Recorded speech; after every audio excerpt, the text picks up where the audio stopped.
across the UK, on DAB+, on YouTube, on your mobile, and on your side. This is Talk.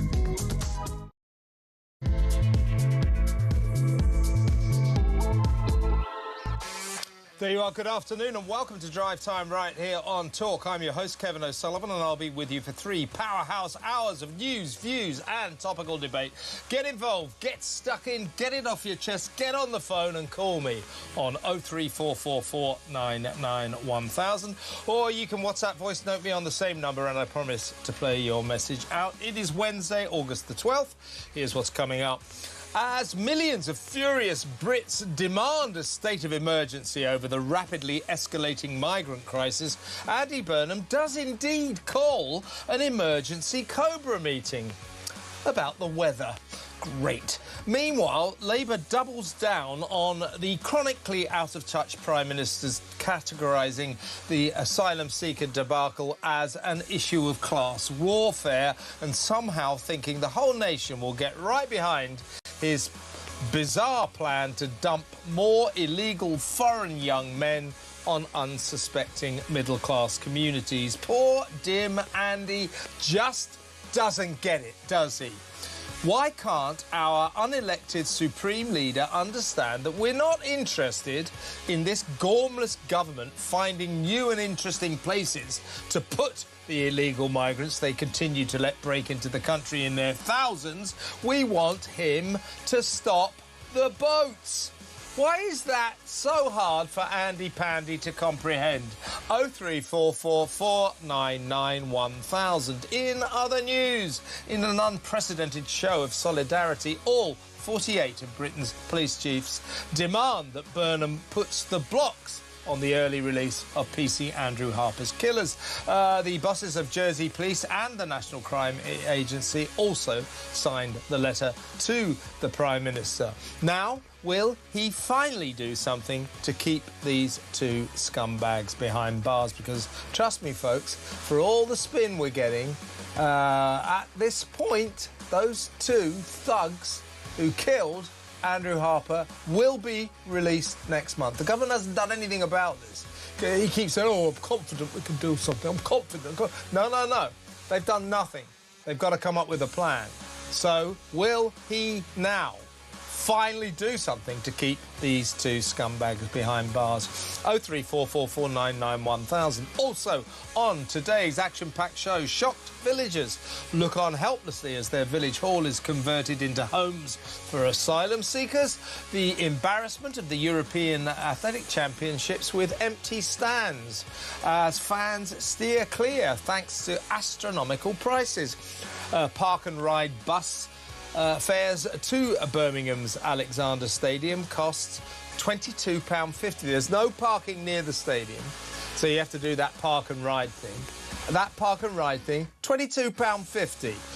If you get peckish while you're watching the athletics, a sausage roll will set you back a mere, in fact, a staggering £18.50.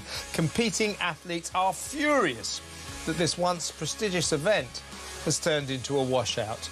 Oh, and by the way, here comes the darkness, the total eclipse of the sun around about 7 o'clock tonight. I do believe that towards the end of this show, we will begin to get darker and darker and darker, which we actually normally do in the last hour anyway, don't we? So no change there. No, but seriously, we'll find out what that eclipse is all about. The next one will be in 2090, so don't suppose I'll be around for that. I remember the last one. I was working at Canary Wharf for the Daily Mirror, so it was a particularly dark occasion. But there you go. All of that and so much more. So don't go anywhere. Stick with me right here, right now on Talk, the home of free speech and common sense. Let's spend Wednesday afternoon together, and we're going to go straight over to my first guest to run through some of the big stories of the day. He is the Director of Popular Conservatism, a much-respected regular on this show, Mark Littlewood. Hi, Mark. Hi, Kev. Good to be with you. Always a pleasure. Now, let's talk about this. Now, because of this mega dinghy that came across Sunday into Monday, 230 people on board, something like 900, more than 900 migrants came across in 3 days straight. Andy Burnham now has actually the worst record for any new Prime Minister for the migrant crisis. More than 3,000 migrants since he took over the reins of power in Downing Street have crossed the Channel illegally. More than 3,000. So we are saying, millions of Brits, fed up Brits around the country, are saying, come on, you need to declare a state of emergency. We need to get to grips with this. So for a brief moment this morning, we all thought, oh, good, he's finally listened. He loves to listen. So he's finally listened and called an emergency Cobra meeting, which indeed he has, into the weather. They're going to discuss the weather. Yeah. A, what on earth is the point of that? And B, why can't this guy understand we want him to stop the boats? Yeah, very good questions, Kev. And look, senior politicians in general, prime ministers in particular, need to be judged by how they prioritise problems. You can't necessarily solve everything at once, so you've got to decide where you're going to put your laser focus. He's decided he's going to put his laser focus on what are the issues surrounding a rather pleasant, although unusually hot summer. And most of the population would rather his laser focus was on what the hell are we going to do about the migrant crisis. And I'm sort of with you that he should declare a state of emergency. But the thing that really grates with me, Kev, is that the solution here is relatively straightforward, basically. You have to change the law.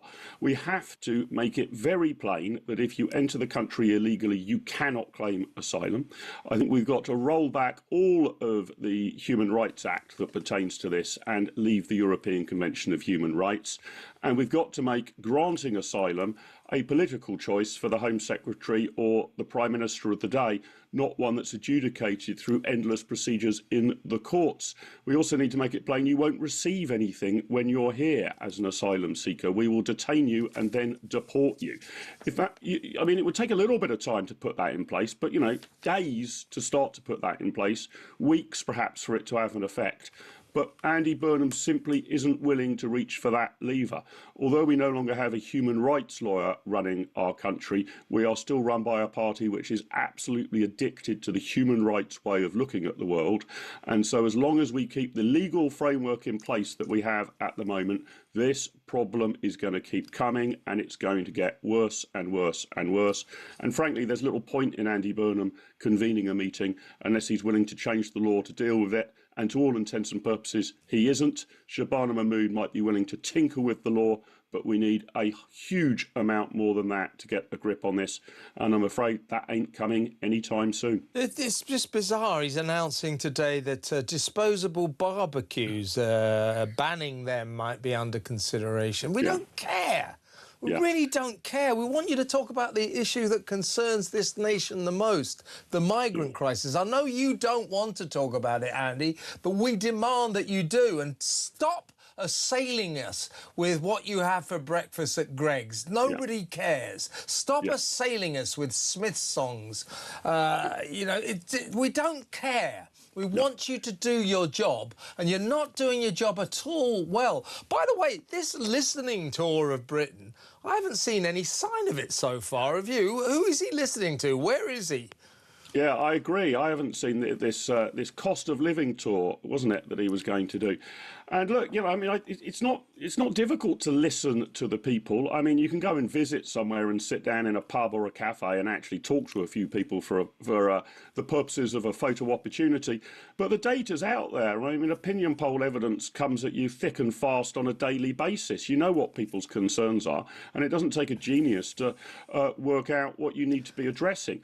And so I would say there are two huge issues which Andy Burnham, or indeed any government now, needs a bazooka bazooka to tackle. One is immigration, and the other is the economy.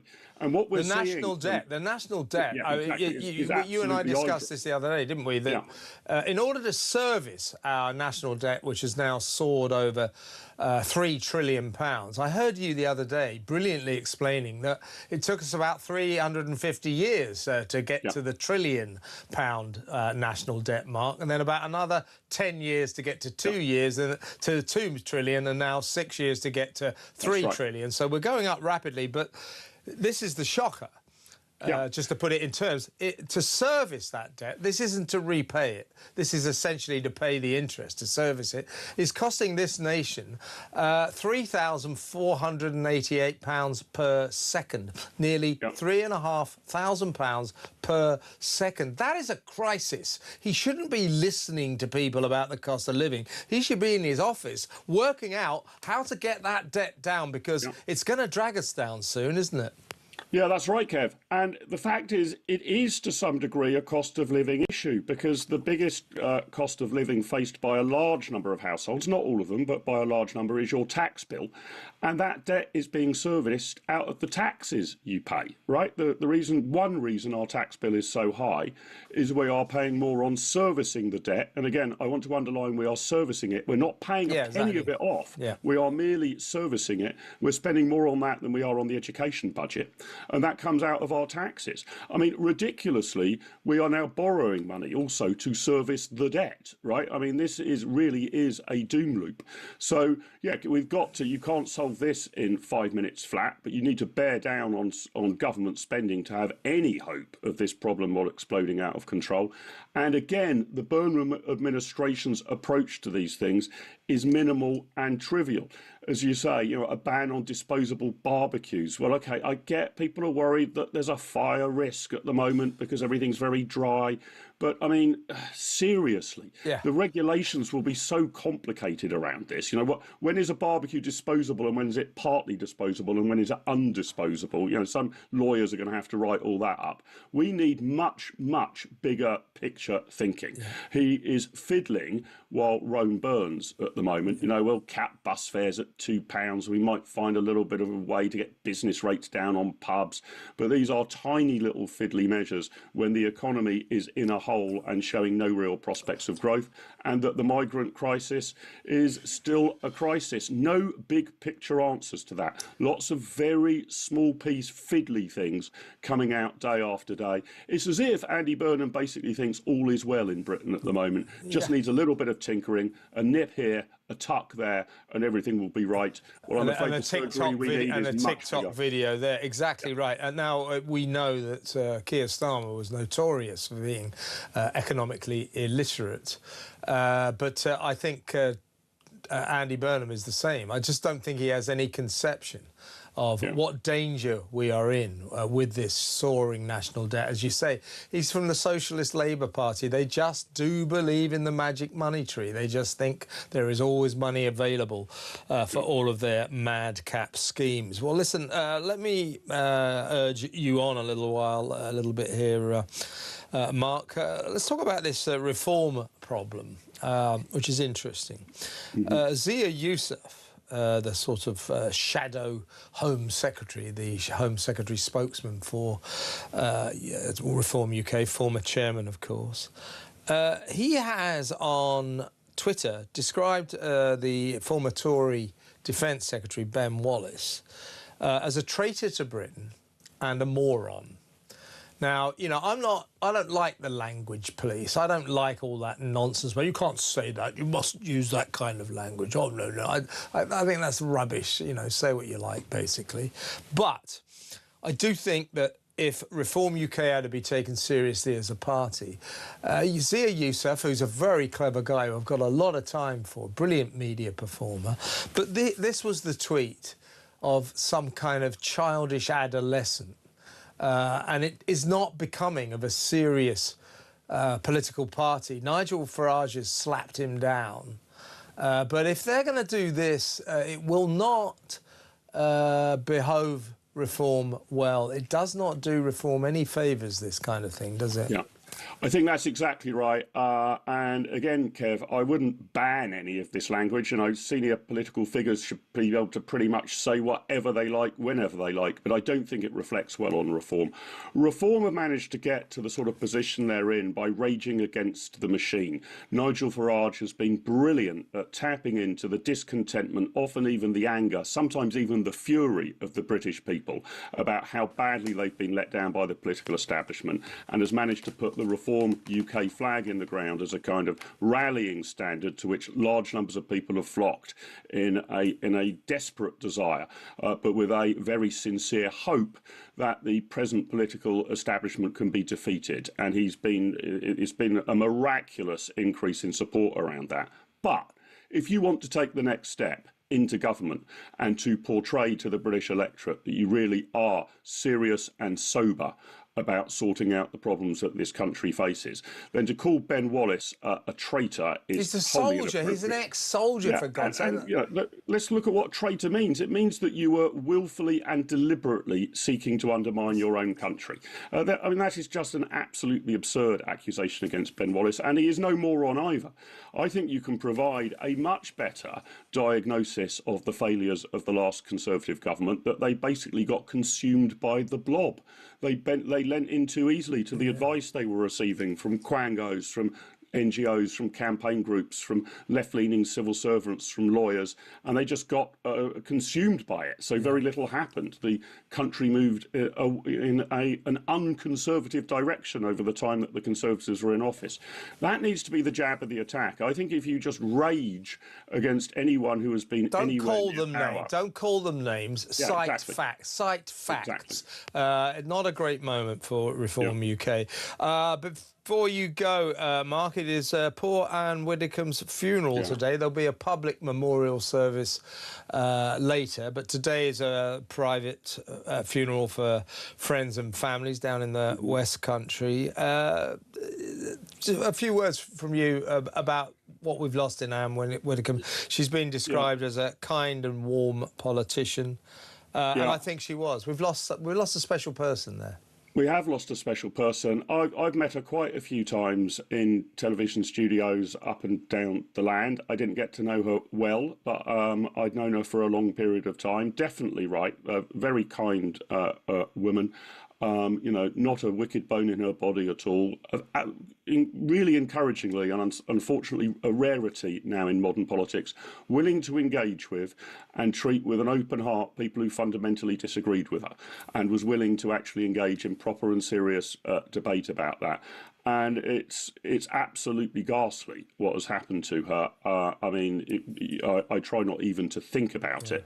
But it also speaks of the terrible situation we're in generally with regard to politicians and security now.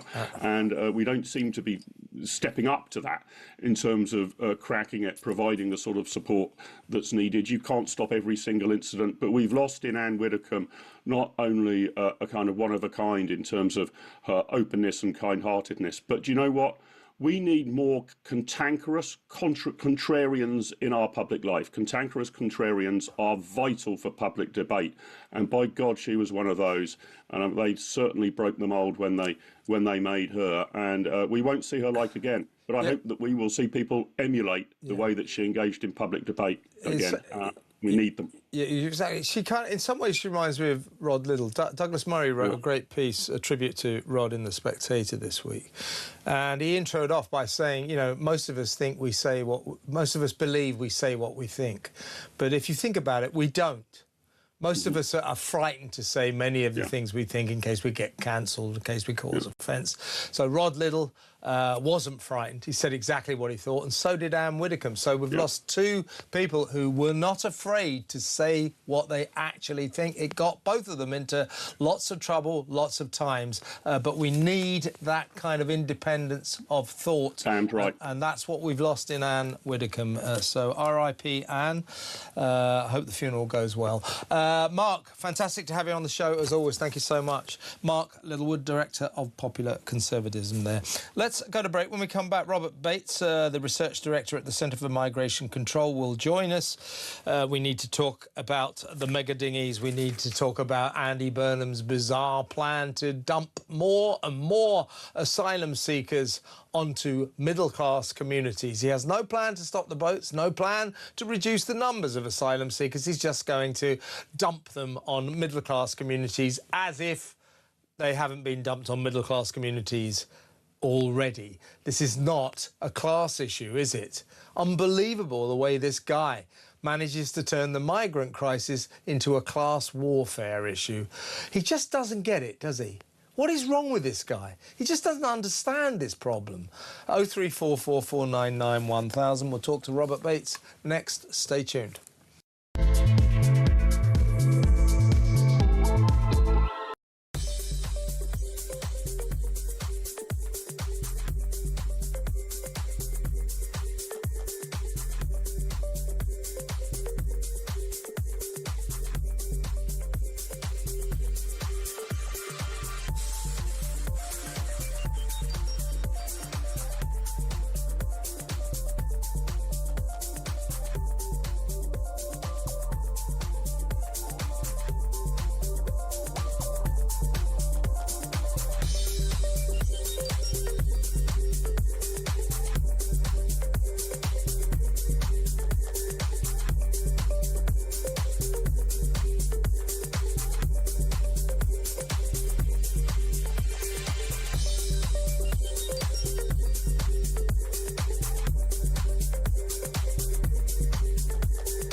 Sex basis on biological sex. Yeah. And therefore you cannot have people going into a women's space, which is for women only, who is not a biological woman. I was wondering whether that interview was conducted on April Fool's Day, because I think it was a new low in the sort of... A new low for low? A new low for low, because, I mean, just the absurdity of not being able to ask a very basic question about the monarch of our country.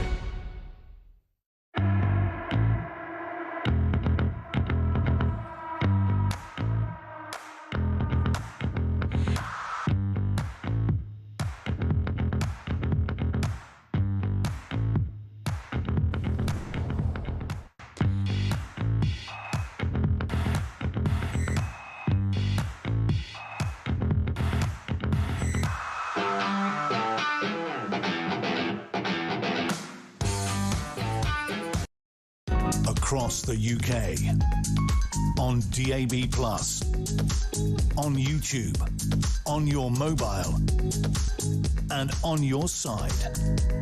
This is Talk. Let's go straight over to my next guest. He is the Research Director for the Centre for Migration Control, Robert Bates. Welcome, Robert. Afternoon, Kevin. Thanks for having me. You're going to stay with us for a while to discuss the many ramifications of our escalating migrant crisis. Let's just talk right at the outset. We'll focus, of course, on the 230-strong passenger dinghy, the massive dinghy that came across Sunday into Monday, in a minute. But the sheer scale of what has happened since Andy Burnham became Prime Minister, which was about 3 weeks ago, more than 3,000 migrants have now crossed the Channel during his tenure. That is a world record for new Prime Ministers. Burnham is worse than Rishi Sunak and even worse than Keir Starmer. So he's got the most migrants that we've ever seen under a new Prime Minister's auspices. and he's just not responding to it. I mean, he's dragged kicking and screaming into saying increasingly bizarre things about it, but he's doing nothing about it. So under his watch, the migrant crisis has exploded again on an almost unprecedented scale, and he's calling a Cobra meeting about the weather. The emergency in this nation is not the weather, it's the small boats, the massive boats crisis. And we have now left, Robert, the era of the small boat, and we have entered the age of Burnham's big boats. And he's not doing anything about it. He thinks that by cleverly avoiding this, that issue will go away. We'll find something else to moan about tomorrow. He thinks they'll just kick that can down the road. It'll be all right. Well, when he starts saying, "Oh, I'm telling you what, we're going to put some asylum seekers, put them in middle-class areas," it proves to me that this guy has no understanding about the feelings, the strong feelings in this nation about the migrant crisis that they want solved. They want these boats stopped. He doesn't get it. He doesn't understand that, does he?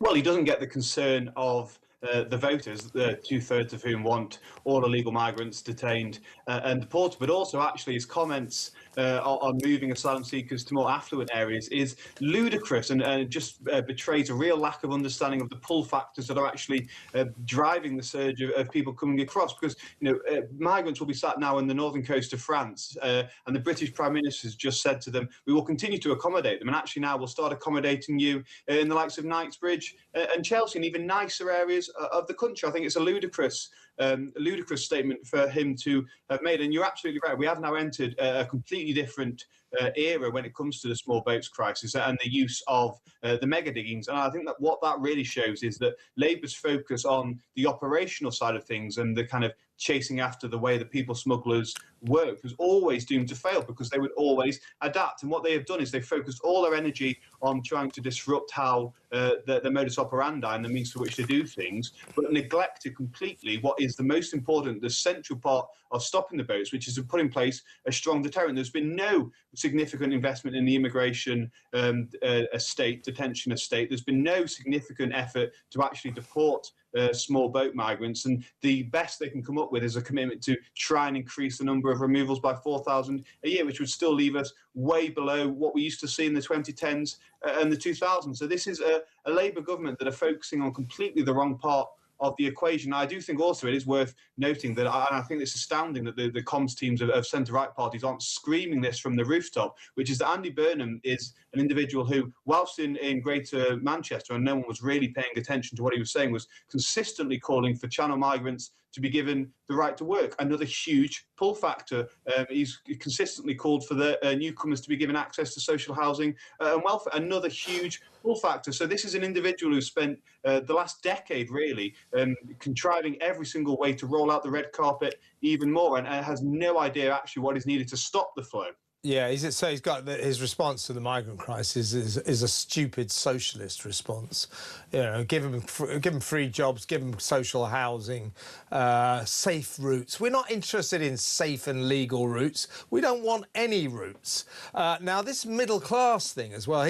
The ability of these lefty cabinet members to turn everything into a class warfare issue is staggering. This, so in one asinine sentence, I'm going to make sure that middle-class communities share their burden. The lack of ambition in that statement is frightening. In other words, no plans to stop the boats, no plans to reduce the numbers we're allowing to break into the country illegally, just plans to keep dispersing them more and more around the country, finding new and interesting places to put them.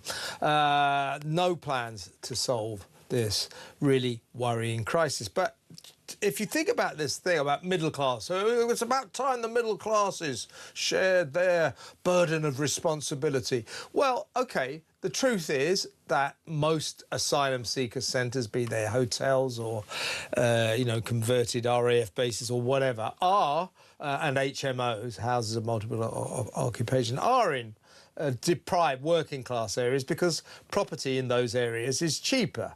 But to suggest that the middle classes don't in any way ever experience migrants on their doorstep is nonsense. You know, for example, I live in Hampstead in North London, which is arguably the most notoriously middle-class part of the entire capital city. We've got a massive great migrant hotel right in the middle of us. Crowborough in East Sussex, that is not a working-class town. That is a middle-class town. It's a very pretty picket fence town where they now have 545 foreign young men living in their local army training camp. Piddington in Oxfordshire, the village that roared, lovely middle-class village, 350 people, 46 children. They're about to get the mother of all migrant camps right next door, 1,250, one of the biggest in the country. So the idea that the middle classes have been spared the horror of having migrants in their midst is just not true. Absolutely, and the idea that people just care about migrants being housed in their own postcode. You know, I don't want migrants housed in Crewe. I don't want them housed in Chelsea. I don't want them housed in the country. I think they need to be detained and deported. And actually, a country as a whole, being told we all need to play our part as if it's some kind of national crusade. Well, the country's spent £17.5 billion since 2020, 2021 on an asylum system that is out of control. We've been shocked repeatedly by the crimes that have been carried out, by the very fact that these individuals are being allowed to roam around the communities that they are placed in. And the idea that actually our empathy only ends with our own community. And yes, of course, you're absolutely right that they are housed in certain areas, especially in the northwest. In large part, that is because of the cost. But again, that does not mean that those other areas, those middle class areas, are not also seeing their towns transformed. And I think, unfortunately, as you said, this is really just a prime minister that has lurched towards the old playbook of pitting one part of the country against another part. No, this is something that unites the working class and the middle class, in that we do not want this crisis to continue. We do not want these individuals in our country. We do not want to continue to see the erosion of our borders. And this is something that the Labour Party just refuse to get to grips with. They're talking all about managing the pressures that are being placed by the asylum system, as if it's something that is a reasonable suggestion, that we just simply have to tolerate 100,000 asylum applications every single year. No, I don't think that is appropriate at all. And I don't think they won't go anywhere near this suggestion, but I think most people in the country now think we've done enough. We have done more than enough, and it's time that we actually just freeze the asylum system. And anyone who's come into our country illegally has no chance of ever being allowed to stay, and they are swiftly removed. Well said, Robert. Listen, we're going to go to break now. When we come back, Robert's going to stay with us. We're going to talk about some of the nuts and bolts of what's going on right now in northern France. Thousands of foreign young men, chancers, are gathering on the northern French beaches around there. Boats are being purchased, preparing for their 21-mile voyage to the promised land, as in Britain. So business is booming for the people smugglers, and thousands of migrants are preparing to invade this country over the next couple of months. So the situation is not good. We'll talk to Robert about that when we come back after these messages. Stay where you are.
across the UK, on DAB+, on YouTube, on your mobile, and on your side.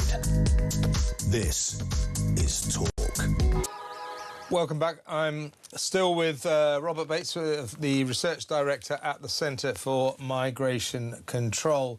Let's talk about what's going on right now in northern France. Thousands and thousands of mostly young male chancers. They're not escaping war and torture. They're just trying to get their ticket to the promised land where they can cash in on stupid Britain and be given 50 quid a week, free food, free accommodation, free doctors, free dentists, free lawyers, free driving lessons, and so on and so forth. They are gathering in their thousands, waiting to take up the generous offers, the enticements that Britain puts forward for them. So they're over there now. We're learning today, the Sun, for courtesy of the Sun newspaper, that these mega dinghies, this dinghy we saw the other day with 230 people on board, who are going to cost us £25 million over the course of their lifetime, £9.2 million over the first year. One boat. £9.2 million, that's what that's going to cost us. But those boats, apparently, according to, thanks to the Sun, are on offer. You can buy them now in France at a very reasonable £1,400, £1,400. These dinghies are being sold brazenly online by Chinese factories. Why do you think by the way, this boat, the 49-foot, 230-strong boat that arrived on Monday morning, that was, we think, bought by this method. Why do you think the British authorities, and for that matter the French authorities, are just letting this happen? At one point, that massive boat was just carried onto the beach, across the beach, while the gendarmes watched on. But why aren't we doing anything to stop this trade in these mega dinghies? Well, and I think actually that really gets to the bottom of why the Labour Party's plan was so foolish. This idea that they were suddenly going to be able to pop every single boat that could potentially ever be used to make one of these crossings is just pie in the sky. And the situation in northern France now is incredibly concerning for those of us that sort of sit here and see this footage day in, day out, because what it really gets to the heart of is just how many people are eager to make this crossing. And the people smugglers, so long as there are people prepared to camp in woods, prepared to camp in fields and warehouses and so forth, prepared to do that, the people smugglers will find a way to make sure they can get across. And as you say, 1,400 quid for one of these mega dinghies, that's less than one person's fee to get across. So this is really something that actually just gets to the bottom of how perilous the situation is here and how many people are determined to make that crossing, and the people smugglers continuing, as they always do, to be 1, 2, 3 steps ahead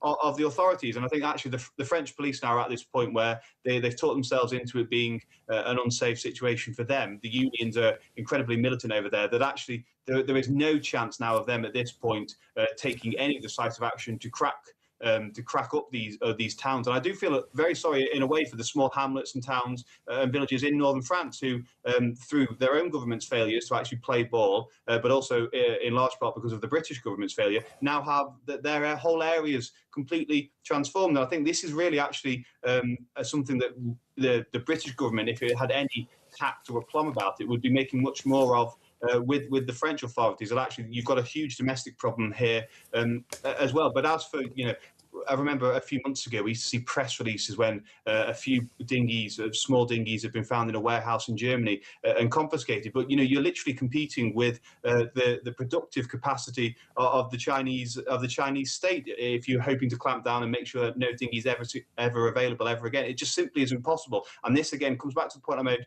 earlier. You need a deterrent. This is how you solve it. You need a strong deterrent. Yeah. And that boat, the 230-strong mega dinghy, I think, as I said earlier, we're out with the era of the small boat is over. Until 5 years ago, a lot of these dinghies were carrying 6 and 7 people. And within the last couple of years, more and more people crowded onto, well, bigger and bigger dinghies, but they're still massively overcrowded. And the French authorities say that the problem with these boats is there is no limit to the size they may become. So 230 may just be the beginning of a new era of massive boats, you know, bigger than 230, because the people smugglers from that boat alone, the 230 strong one that arrived on Monday morning, the people smugglers are estimated to have made more than £500,000, more than £500,000, one boat. So the incentive to use bigger and bigger boats is clear. And we're doing nothing about it. So I propose, now that the era of the small boats is over, that we name the new era the era of Burnham's big boats, BBB. He won't like that, and that's the whole idea. Well, I think it is in large part on his shoulders for the reasons I mentioned earlier. But I think it's also worth just getting a sense of scale of this. In 2018, we had fewer than 300 people cross the channel that year, and it was declared a major incident. We had the Home Secretary coming back from their holidays because it was seen as such a crisis and such a potential threat to national security. Now, thanks to the introduction of the BBBs, we have them crossing several times a week, and this is something that now actually we're still being told, oh, don't worry, it's okay, the numbers are coming down somewhat. Well, just because we're not seeing the invasion happen at quite the same pace, it is nonetheless still happening. And I don't think actually we should be letting up and giving the Labour government any room to crow about their success until there is not a single Channel migrant coming back across. And that, sadly, is never going to happen because Andy Burnham is all too keen to turn the other way, to talk about his favourite Greg's order or what you call a bread roll, rather than actually front up to the crisis facing this country. And I really think for the first 2 weeks of his premiership, he thought he'd got away with this. He thought he did. That's right. Through his own canniness, was going to be able to get away with. But events, dear boy, events, and this has thrust it well and truly back into the limelight. And I think it will apply a level of scrutiny to him that he never got during Makerfield. He never got during his protracted coronation from a media that are all too slavish and prepared to look the other way to all his huge pitfalls. Yeah, his original policy was, you know, don't mention the migrant crisis. I mentioned it once, but I think I got away with it. Well, he cannot avoid the migrant crisis now. And here's something that really worried me. Whilst he was talking about, you know, plonking, dumping migrants on the middle classes, absolute nonsense, completely out of touch with what the problem is. He went on to say, we will be relentless in pursuing the migrant smugglers, the people smugglers. Well, you know what that is. That's a new way of saying smash the gangs. So he's going down that rabbit hole, Keir Starmer's rabbit hole. You know, if we catch the people smugglers, if we smash the gangs, we'll solve the crisis. You and I have talked about this many times, Robert. No, it won't. You could arrest, you could bang up every single people smuggler tonight. There will be new people smugglers tomorrow. So this idea will pursue them relentlessly. Great. Go ahead, Andy. They're not very nice people. I hope you catch them. But that will not even begin to put a dent in the migrant crisis problem, will it?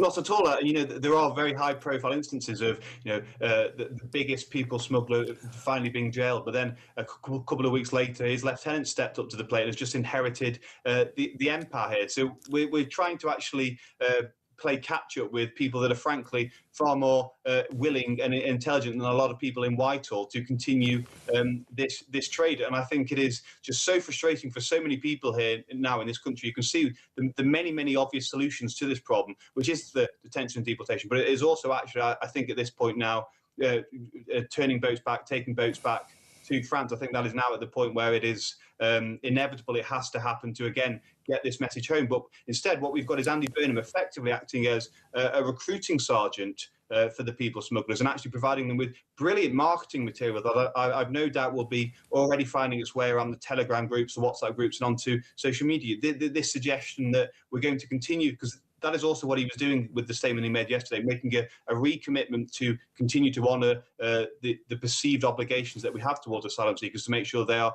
accommodated. But as I said, to now say as well that you will be put up in swankier areas rather than actually in more working class areas, and it just fails to grasp what is the basic nub of this issue. And I really think, actually, if we see a couple more huge mega dinghies in the next couple of weeks, if we see potentially another incident with a boat running into trouble as well, then the calls for him to actually take more decisive action with the French is going to be so loud, and his ignoring of them is going to be so blatant that he's effectively already lost the next general election whenever it does come. Yeah, exactly right. And a few weeks back, we're talking about the 165er.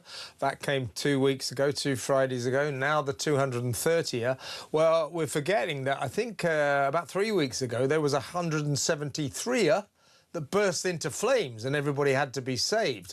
Now, if we get one of these mega dinghies and it goes down and people perish, the pressure on Andy Burnham will become intense, and maybe, just maybe, he might then wake up to the level, the magnitude of the problem that we face. But right now, he's like an ostrich. He's got his head in the sand, and he thinks if he doesn't talk about it much, it'll go away. Andy, it ain't going away.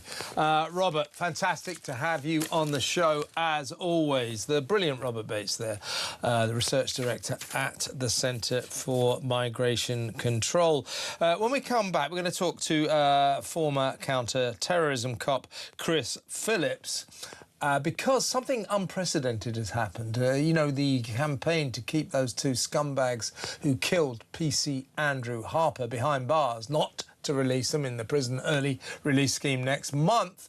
Well, that just got really serious. We've got Andrew Harper's mother, distraught mother, saying, don't do this. His widow, Lizzie, saying, for God's sake, don't do this. The people of this country saying, for God's sake, don't do this. All he's saying is, oh, we're having a look at it. We'll see what we can do. Right now, they are still slated to be released, those 2 people. But the pressure on Burnham just intensified, because every single police chief in all of the UK just signed a letter to Burnham urging him to keep those 2 thugs behind bars, not to release them. Every single 48 police chiefs in the United Kingdom, another police chief from Jersey in the Channel Islands, and also the chief of the National Crime Agency. That takes it to 50 top cops, as it were, signing this letter to Andy Burnham saying, don't you dare let those 2 out. But still, at this point, don't let them con you. They are slated to be released. So we'll talk about that next. Stay tuned.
sex basis on biological sex. Yeah.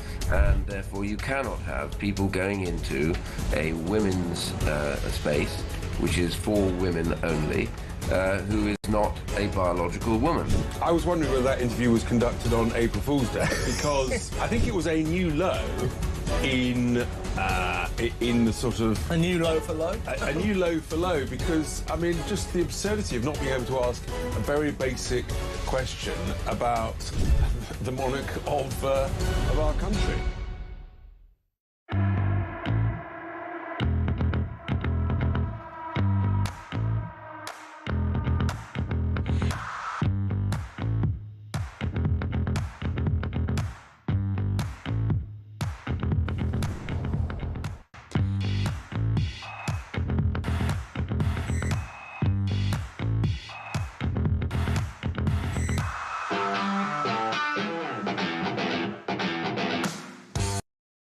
Across the UK, on DAB+, on YouTube, on your mobile, and on your side. This is Talk. Welcome back. We're going to try and group on this story later on, but the organisers of the Eurovision Song Contest have just released a statement which is clearly aimed directly at Israel, because they don't like the fact that Israel competes and actually does rather well. The fans, the public, love the Israeli songs and the competitors, but the judges don't like them for reasons that you can probably work out. This is what they've just announced. The organisers of the Eurovision Song Contest have said they have changed the rules for 2027 so that the winning broadcaster will automatically be ineligible to host the competition the next year if their state is involved in an armed conflict or a sensitive geopolitical situation. That means, so the winning nation, right, so if Britain wins, if England wins, the next year England hosts it, that's the, or Britain, whatever. It's the system, right? So Austria, was it Austria last year? They won the previous year. See what I mean? So you win, next year you host it. Now, the Eurovision Song Contest people, Israel have come very, very close in the last couple of years. I think they were second the year before last, very close. And Eurovision Song Contest clearly are terrified that Israel might get to host it. So, bad news for Ukraine, because you can't enter anymore because you're involved in an armed conflict. Britain and many other European countries, we supply weapons to Ukraine as they battle, as they wage war with Russia.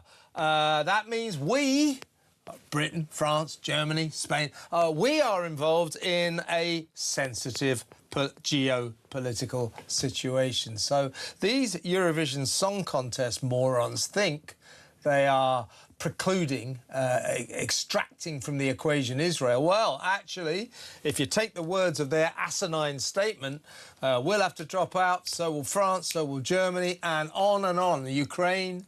So they haven't worded this very carefully. This is a clear attack on Israel. Disgraceful. Anti-Semitism is what I call. We'll come back to that story later on.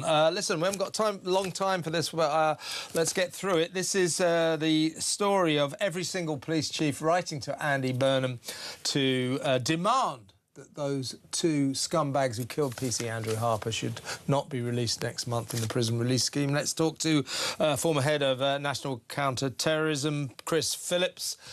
Chris, this is unprecedented. 48 police chiefs, plus the police chief of Jersey and the Channel Islands, plus the chief of the National Crime Agency, 50 signatures on a letter demanding to Andy Burnham that he doesn't release these people. That puts him under great pressure, doesn't it?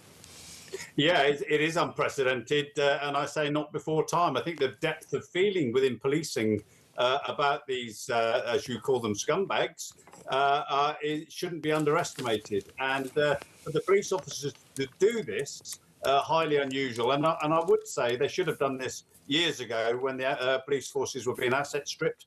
But I think on this occasion, you can understand the fury that's going on in policing and actually all the retired police officers like me around the country. Yeah, of course. And I'll add to that the increasing fury and anguish of poor Andrew Harper's mother and his widow. So it's really building up here. But let's get this straight. We're talking about Jesse Cole and Albert Boas. Those are the two thugs who killed poor Andrew Harper. Look, the problem here is right now, Andy Burnham and the government said, I'm sure we'll find a way. We're working on it. I've asked the Justice Secretary, Alex Norris, to find a way to look into this. Well, fine, nice words, but they're weasel words because as things stand, Chris, make no mistake, those two are getting out next month. So Burnham has got to get his act together and work out some kind of way to keep them in jail. I'll tell you what I'd do. I'd just say, here's the deal, guys. You're not getting out, and then see. Why isn't it that easy, Kevin? Yeah, and then see what happens. Yeah. Yeah. Why isn't it that easy? It's not as though they're entitled to be released. They are just people that are being released early. And anyway, it's not just about these two. None of these prisoners should be released early. This is just abysmal that. We're still making this excuse that there's not enough prison places when there are prisons around. In the 80s, we were housing prisoners in police stations. This has been a problem for many years, and they've always managed to get around it, and they need to work out a system now to do that. The actual technical legal problem that the government has, and which it has not even gone any way at all to solve yet, is this. If they release these two thugs who killed poor Andrew Harper. Then they have to. These two thugs are guilty of genocide. So legally, if they release manslaughter. Genocide. Why did I say that? I'm just talking about Israel. That's why. The manslaughter. So if they release these two, what they are afraid of, probably with some justification, is they will be inundated with a confetti of lawsuits from lawyers saying, you've got to let my client out as well, because if you're letting these two manslaughterers out, you have to let them all out. So what I think Burnham will have to do is encompass manslaughter into the offences that are not included in the prison release system. But we shouldn't be releasing anyone for these. There is that, Chris. I agree. That's the simple fact of it. I mean, bear in mind that sentences that are given to prisoners, they're released 50% halfway through their sentence anyway. So the sentence that you see on paper is a sheer lie. We're just playing around with something that we shouldn't, because these people are dangerous, and there will be people will suffer murders, there will be assaults, there'll be It's extraordinary. For those people that have been released. This prison release scheme puts the people of Britain in great danger. They estimate releasing 5,000 dangerous men next month will result in 90,000 crimes being committed by them. Pretty sharpish, so it's terrifying. Chris, good to talk to you. We will be back in just a minute.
across the UK, on DAB+, on YouTube, on your mobile, and on your side. This is Talk.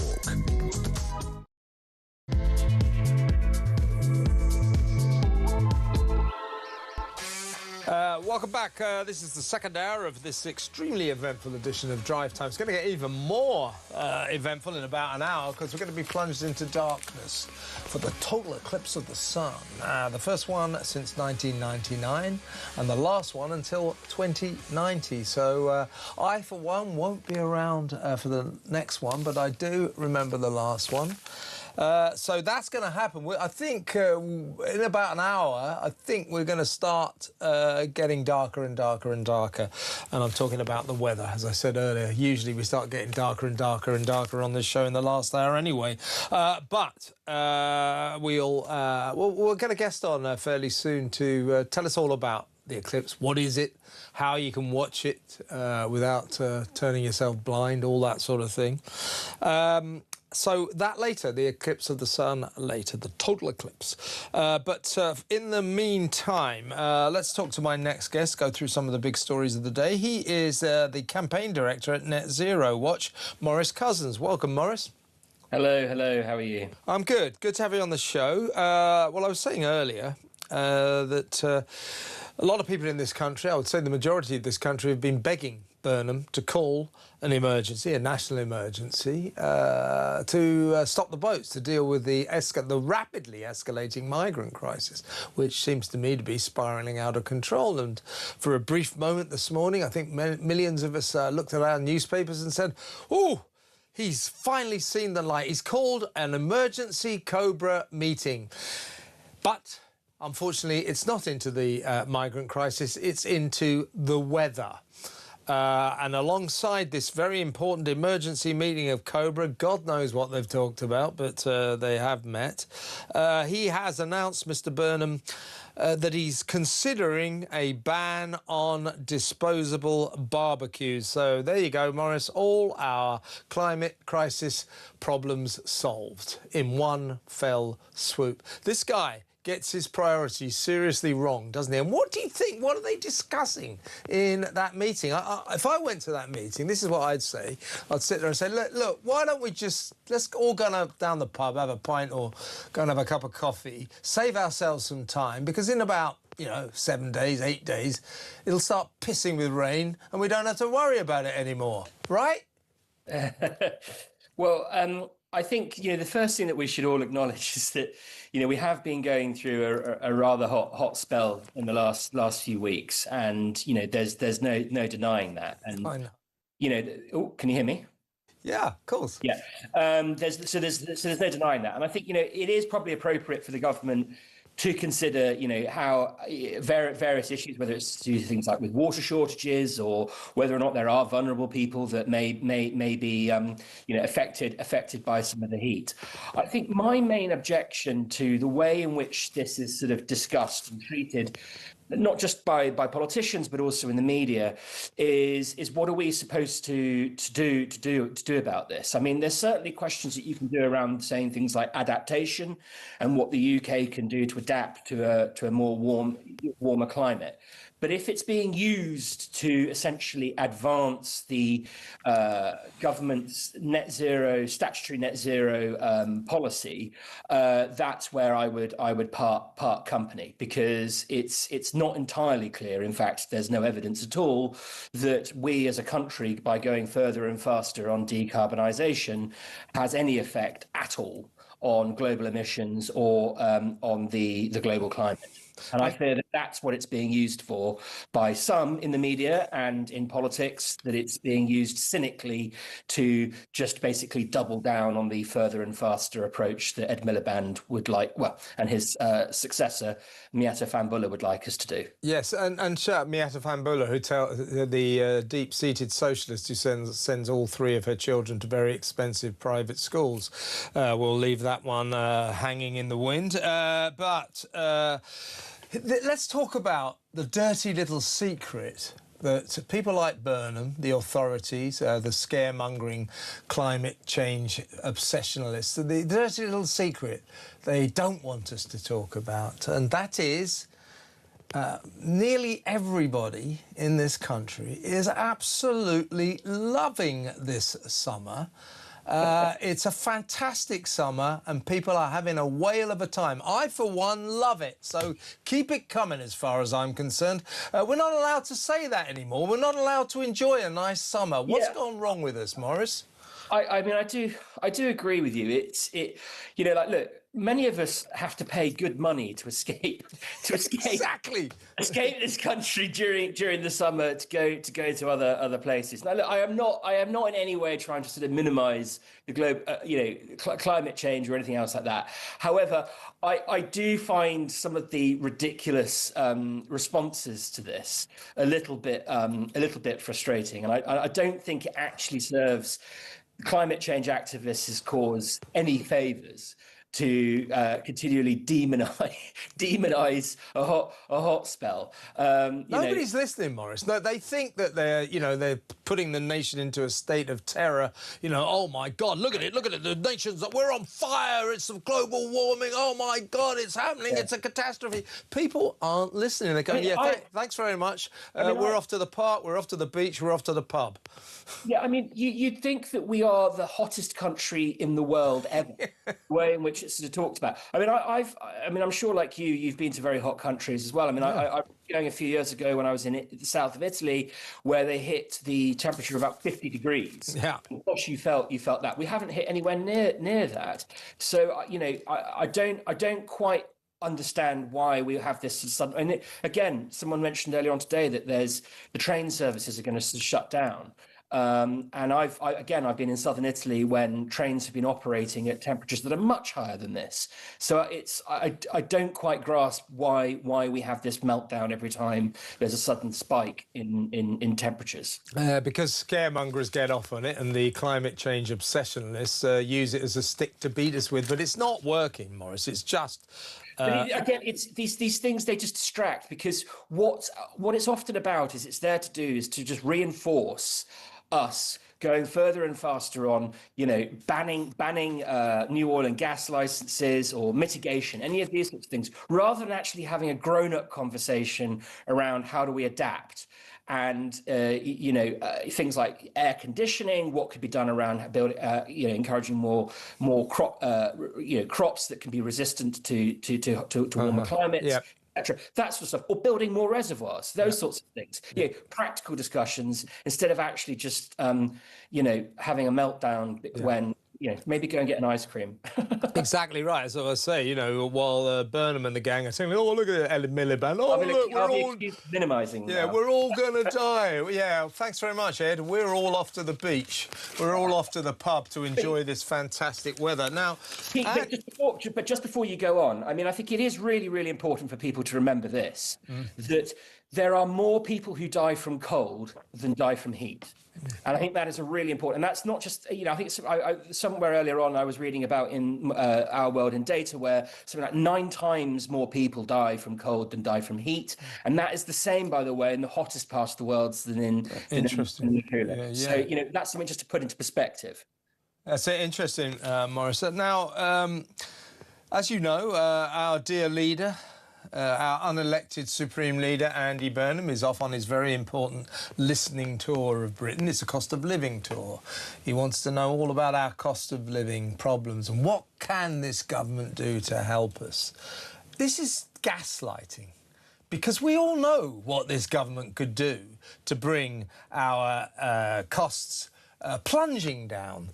They could abandon all of this net zero claptrap, stop all this nonsense of windmills and solar panels, start drilling again big time in the North Sea, start fracking, and within a few months our energy bills would be virtually reduced to almost nothing.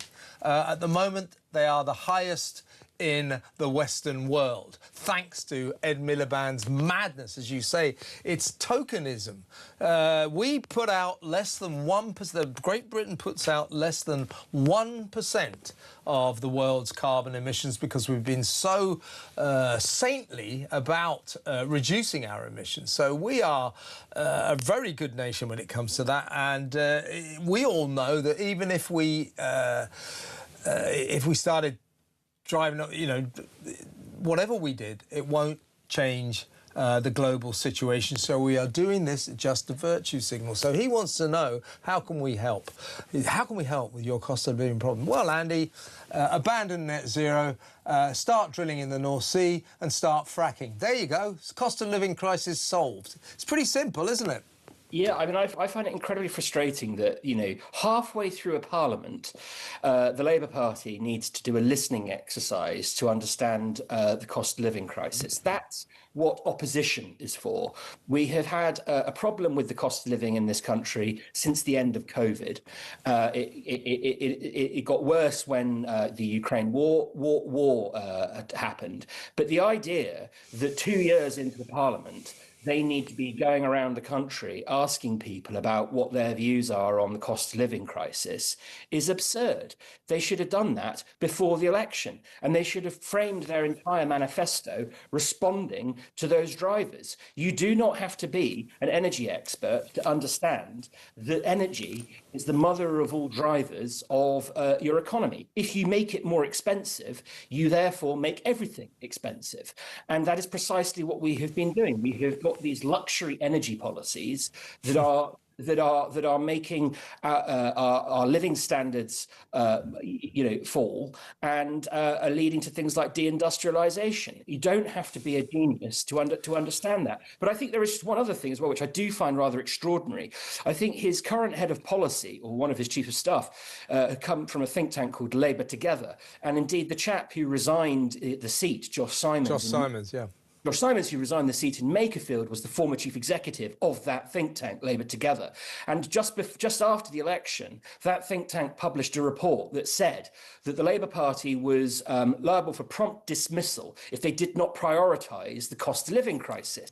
And that people expected to see, a majority of the Labour Party's voters expected to see a meaningful impact on the cost of living within 2 years of the Labour Party being in power. They haven't prioritised it. What they did is they doubled down on Ed Miliband and these mad, renewable energy policies, banning North Sea oil and gas, banning fracking, and the end result is, it's the cost of living has continued to get worse and people are bloody miserable. Yeah, well, exactly. So the solution is easy.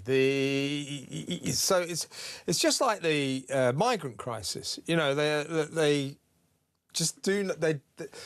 We all know the migrant crisis could be reasonably easily solved if we left the ECHR and started turning the boats around, but our government won't do it. We all know the cost of living crisis could be solved if we stopped net zero, started drilling, started fracking, but the government won't do it.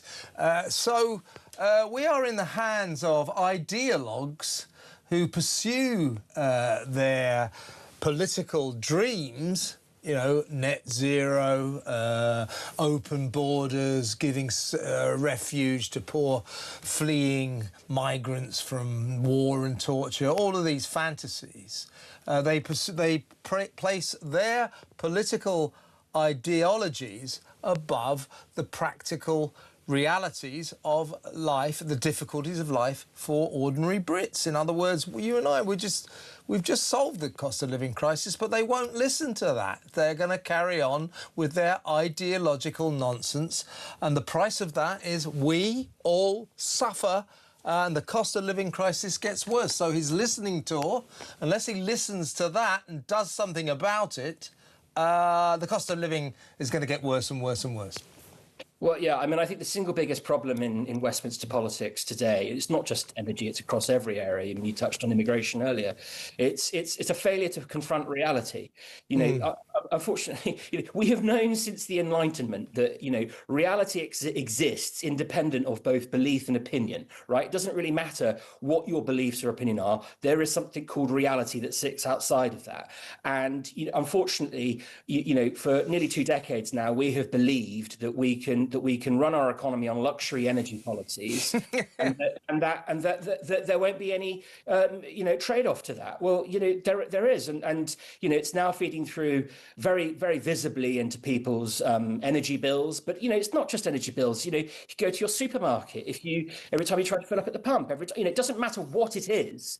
There is an energy system that sits behind that, and we're making it more expensive. Indeed. What's your view on the migrant crisis? Because it's gone into, it's been turbocharged over the past 3 weeks since Andy Burnham became Prime Minister, unhindered by even a hint of democracy. He just waltzed into number 10 and said, I'm your new leader. And for some reason we all went, oh, OK, that's fine. But there you are. It is what it is. But in his 3 weeks, one of which he was on holiday on, he was exhausted, a well-deserved break. More than 3,000 migrants have crossed the Channel illegally and broken into this country illegally. We had one mega boat, mega dinghy, on Sunday into Monday, had 230 people on it alone. So Burnham now is actually the worst ever new Prime Minister when it comes to the migrant crisis. More migrants have come across the Channel in his first 3 weeks than happened to Rishi Sunak or even Keir Starmer. He is definitively, when it comes to the number of migrants breaking into this country illegally, the worst Prime Minister we've ever had, and yet he doesn't really want to talk about it. His only significant comment so far has been, I'll tell you what I'm going to do with these asylum seekers. I'm going to stop putting them into working class communities. I'm going to start dumping them on middle class communities. Don't think that really is a solution, is it? No, and poor political strategy. I mean, what on earth he thinks that spreading the problem around will do. I don't quite understand. At the end of the day, you need to address this issue at source. And I know that's a rather simplistic way to say it. And look, I'm not an immigration expert, but there are plenty of other well-qualified people to do it out there. But from what I understand, this is a structural problem that is downstream from things like the equality, the ECHR and HRA, and unfortunately the Labour Party is just not willing to confront that. I think my understanding is that migrants know that once they get here, that it's very difficult to. Oh, they know that, all right, Morris. They certainly know that. And so there is a legal barrier to sort of getting to deporting them. So that needs to be confronted, and we need to address some of the incentives. But we had a policy in place before the last election. The much derided Rwanda scheme appeared to have started to be working, but again, the Labour Party chose to put politics and ideology ahead of reality, and I'm not a sort of a campaigner for Rishi Sunak, but if there were things that he actually got right when he was Prime Minister, it was one, talking about making the point that net zero was unsustainable, and two, he actually did start to try to get to grips with the migrant crisis. But I think the Tories just weren't given a fair hearing at the last election because people were just sick and tired of the games they were playing internally. Exactly right, and Keir Starmer came into power on his very first day. In fairness to him, he did promise to do this.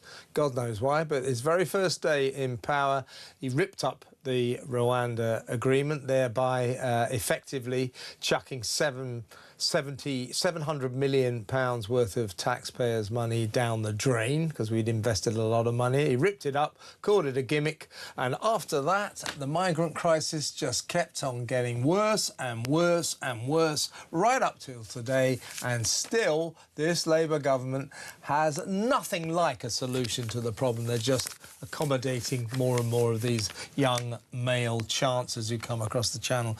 It's pathetic, really. It's pathetic.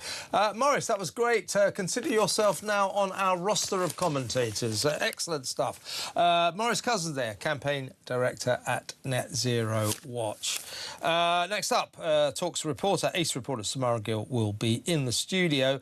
The prolific rapist and sex offender Simon Levy has been today sentenced to life in prison. I think he's got a whole life tariff, quite rightly.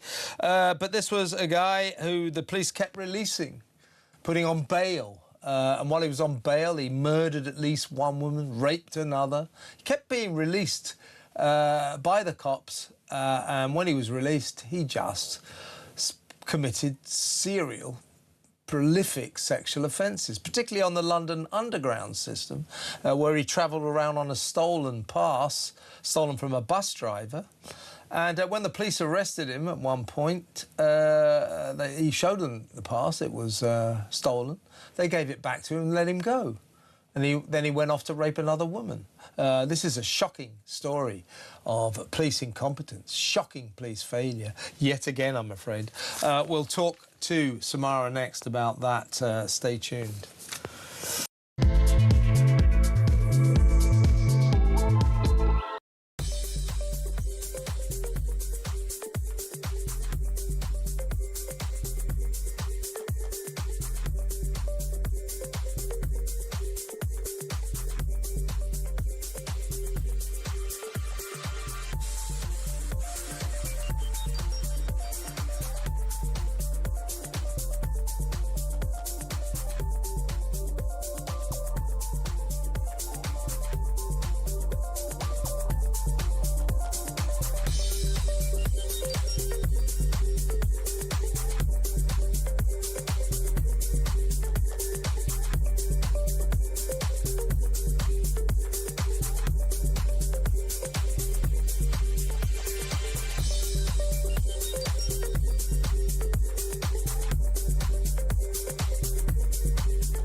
Sex spaces on biological sex. Yeah.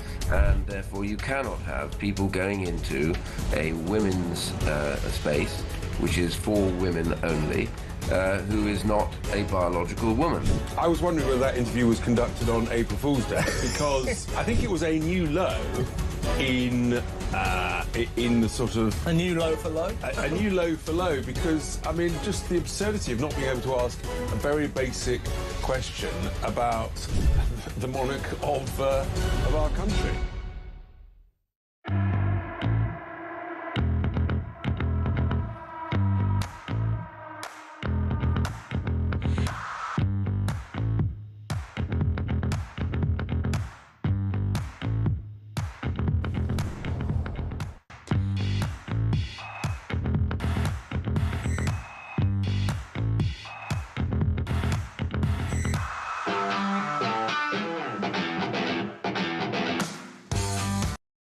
Across the UK, on DAB+, on YouTube, on your mobile, and on your side. This is Talk. Well, the lights just went out, or should I say the lights just went on in Iceland. The eclipse has already happened there. It's coming eastwards, so it's going to go to Ireland, Cork. It's going to get the eclipse much earlier than London, so it's going to come across Ireland and then across Britain all the way to London, where I think here it'll be about 7 o'clock, where we're plunged into total darkness. So quite an event today. This doesn't come around very often. The last time was 27 years ago, 1999. I remember it well, standing in Canary Wharf looking up the sky as it went dark. And the next one will be in 2090, so don't suppose many of us will be around to enjoy this. So, you know, love this eclipse while you can. It's a once-in-a-lifetime, well, I suppose not quite once-in-a-lifetime, your last-in-a-lifetime chance to see a total eclipse of the sun. Quite an event. Now, let's go over to my next guest. We need to talk about Simon Levy. He is that prolific sex offender that the police kept releasing, kept putting on bail for him to be able to go out and murder and rape more women. Extraordinary story, saga of police incompetence. Total policing failure, absolute disaster. Let's talk to Talk's ace reporter Samara Gill. Yes, Samara, hard to... oh, hang on. Hang on. Samara's just dropped out due to technical malfunction. We'll get her back. But to sort of recap, well, one of the victims, someone called Laura, has claimed...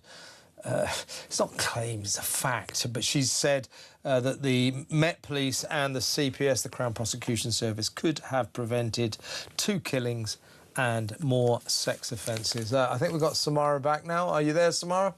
Yes, I'm here, Kev. Hi, good to have you on the show, as always. Yeah, this story of Simon Levy, he's just got a full life tariff. He fully deserves this. He's a murderer. He's a rapist. He would be less of a prolific sex offender and less of a prolific murderer if the police hadn't have kept letting him out, putting him on bail. At one point, they arrested him at a station.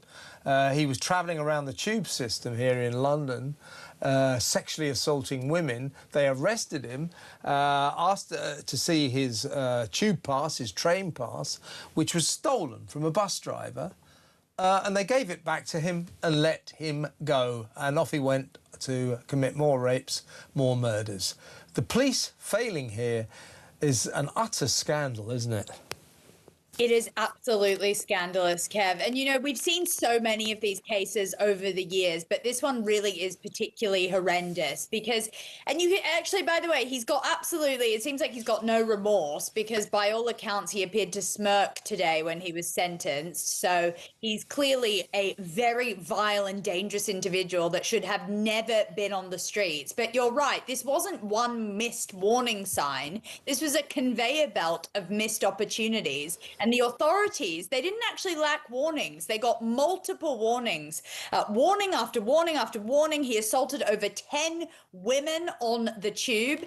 And the British Transport Police completely lacked in their inaction on this. It's ridiculous. I mean, we're talking about the fact that, you know, he was obviously a serial sex attacker. He'd been committing all types of felonies since 2017. He then murdered a woman called Carmen.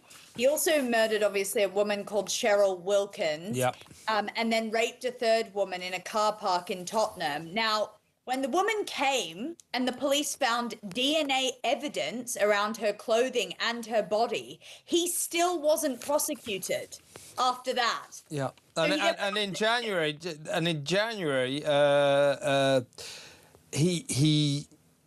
he murdered. This was 2022. In January, he was convicted. January 2022. No, January just gone. He was convicted of 11 counts of sexual assault between 2022 and 2025. He murdered 2 women while he was under investigation for 11 other sexual crimes, including rape. So he was arrested on suspicion of 11 sexual crimes, including rape. He was put on bail, and while on bail, murdered 2 women and raped another. This is extraordinary, isn't it? Why did they put him on bail? It is genuinely one of the worst stories I've actually read as of late. He kept getting let out on bail, and this shows that it is failings from the Met Police, it is failings from the British Transport Police and the CPS. On all levels, they completely failed. Now, there are some investigations now taking place into these failures, but there's also 2 dead, murdered women at the hands of those failures. And I've got to say, honestly, Kev, when you talk about the people that were in charge, so they basically boiled it down to 2 people that made administrative errors when it came to investigating. So the incompetence of 2 investigative officers. Have they been fired? No. Apparently, they've just been reassigned other duties. Yeah, this is half the problem of modern Britain, isn't it? No one ever gets punished for appalling mistakes. Those people should be sacked from the police force, obviously. They've made a mistake that resulted in 2 murders and at least 1 rape, probably more. This guy basically spent his entire life prowling around the London Underground system, sexually assaulting women. The cops must have known this. He was under investigation for 11 sexual offences, alleged sexual offences, and yet they put him on bail. What were they thinking? Now, of course, this isn't just the police, the Crown Prosecution Service. They must bear the brunt of the blame as well. Just a total system failure. It happens time and time again, Kev. I mean, just today, a woman I was reading broke down in tears as she told a court that she was raped at knife point by 2 Afghan migrants in Hyde Park. Now, I'm going to be a little careful with my reporting on that because it's obviously still an ongoing case. But this is happening time and time again. Even when I went to go and report outside Marble Arch, which is just on the edge of Hyde Park, I was subject to a litany of comments that were extremely rapey. And honestly, the Met Police have been in contact with me and said that they fall under the Sexual Public Order Act and they are going to try and arrest these people. But it is so latent, the way that they've dealt with it, you know, weeks and weeks, paperwork, you know, back and forth, trying to identify these people. It shouldn't be so hard. What happened to proper policing, which is about getting these hooligans off the street? And I do think that I'm not going to accuse it of a racial element in the case of this Levy character, but I do believe that he was able to slip through the cracks. People like Valdo Callicane fall into the same sort of remit, whereby they're just let loose and they're not actually reprimanded, and they continue to offend and offend until people get literally murdered at the hands of the incompetence of our police services. How is this not a wake-up call for them? How have people not been hung out to dry / fired over this sort of thing? It's absurd. Well, here's one incident in this saga of incompetence, this saga of dangerous incompetence. In November 2024, a couple of years ago, British Transport Police arrested Simon Levy over sexual assaults on the Underground. They searched him. They found an Oyster card stolen from a bus driver. Free travel anywhere on the network. The cops, the British Transport Police, gave that stolen pass back to him. He then used it for 4 months. And 4 months later, travelled to and from the building where he murdered Carmenza Valencia Trujillo, 53 years old, and so on and so forth. I mean, the catalogue of appalling errors are almost unbelievable. I mean, we've got a real crisis with the police. It's getting to the point, isn't it, Samara, where you sort of expect them to screw everything up. You don't expect coppers these days in Britain to do anything correctly, to do anything properly.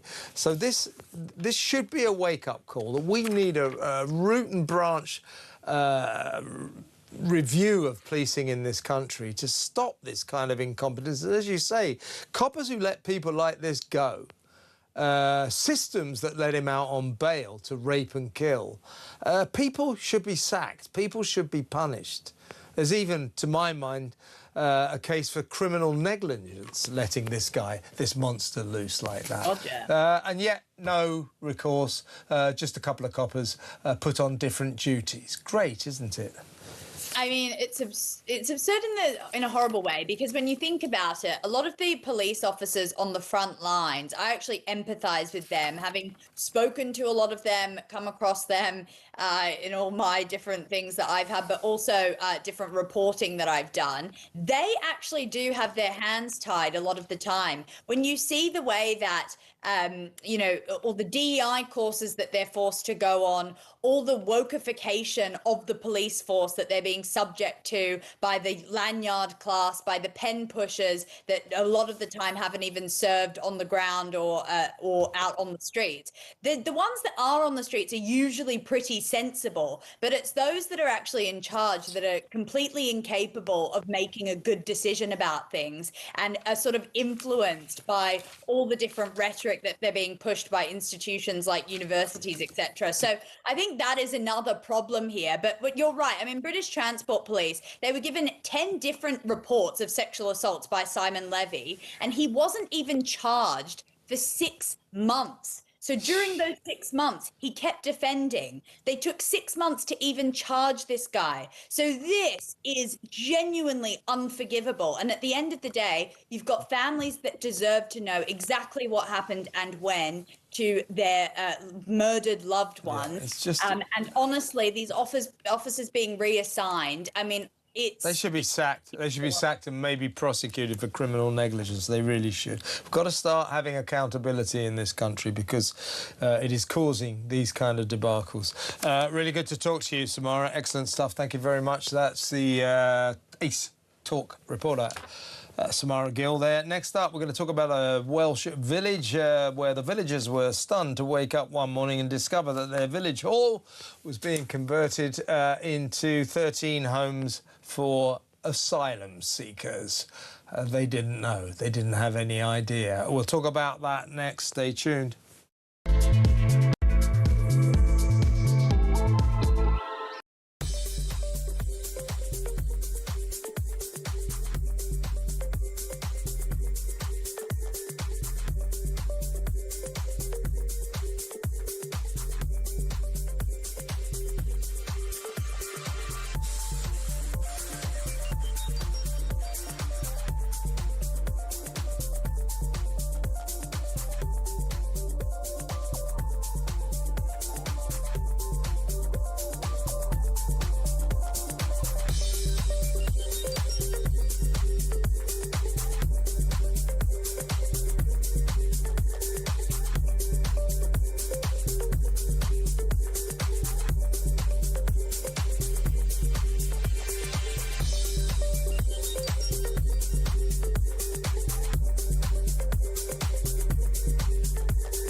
Across the UK, on DAB+, on YouTube, on your mobile, and on your side. This is Talk. Well, as you know, by the time this show ends, around about 7 o'clock, I won't be able to find my way out of the studio because it's going to be pitch black. It's going to be dark.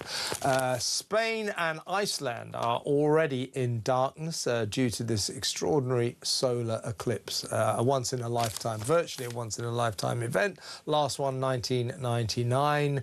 The next one will be in 2090. So at just around about 7 o'clock tonight, Britain will be in darkness due to this incredible phenomenon, the total solar eclipse of the sun. Well, actually, I say if you want to be really, really technically accurate, it's a partial eclipse, but it's nearly all the sun. So it's as near as, damn it, a total eclipse of the sun. We're going to deal with that story in just a little while and find out exactly what an eclipse is, what causes it, safe ways to watch it, all that sort of thing in a little while. But first, let's talk about the Welsh hamlet of Gronant in Flintshire.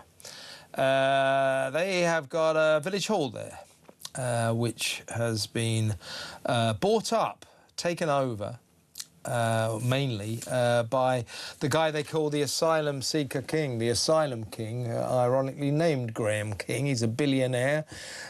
He provides accommodation, food, etc. for asylum seekers.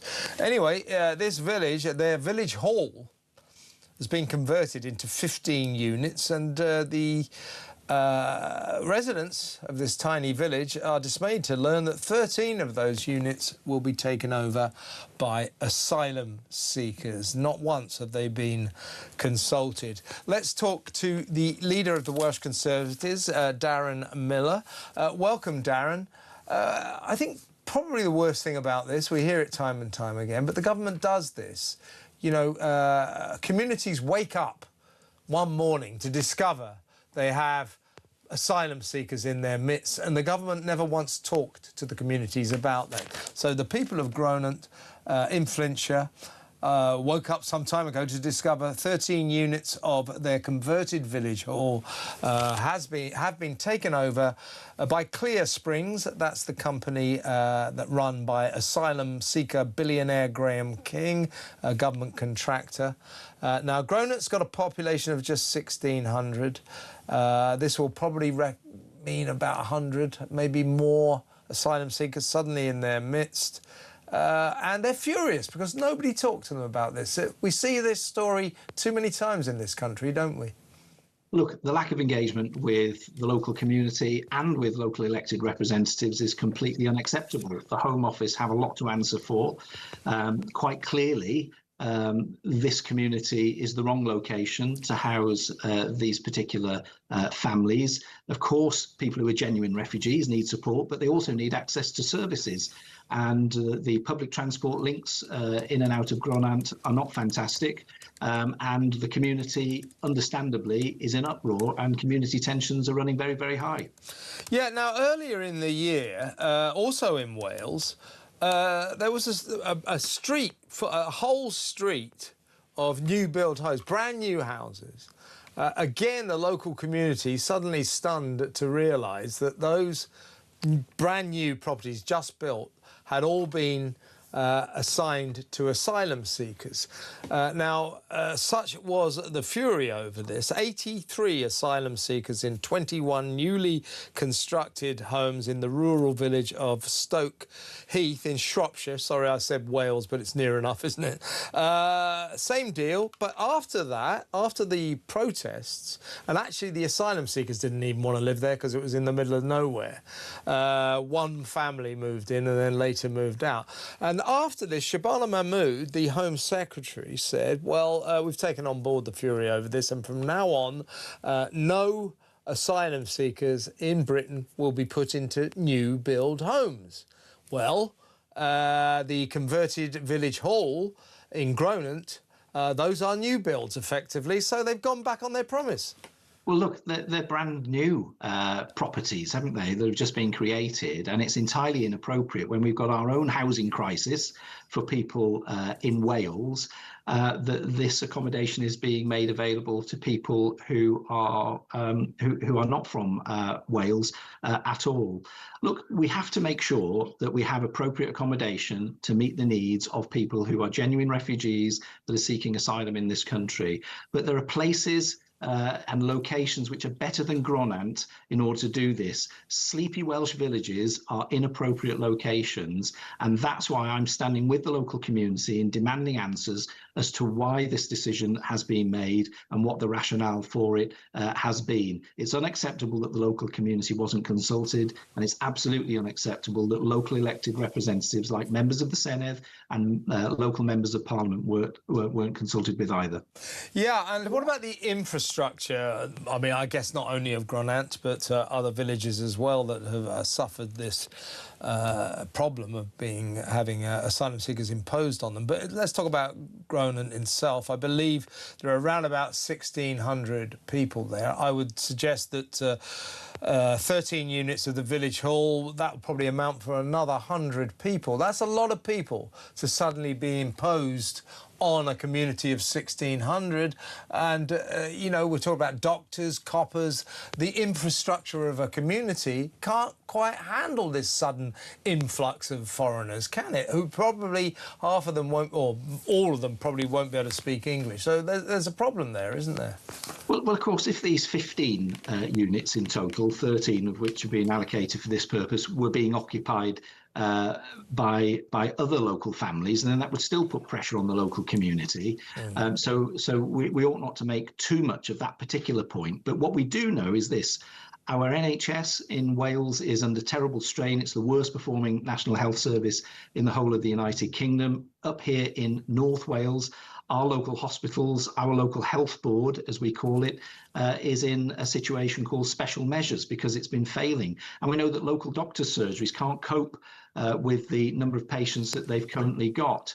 So all of the extra population and the pressures that brings, the unique pressures as well that people seeking asylum might bring with communication challenges, etc., they're problems which I think we don't have the capacity to deal with very well. So this is an inappropriate location for this accommodation to be in. We need to listen to the voices of local communities. We need to listen to the voices of local elected representatives. And we must demand a change in policy from the UK government about keeping these things under the radar. It's not right that these decisions are sprung on local communities and that they're blindsided by them. That just fuels community tension. It creates division.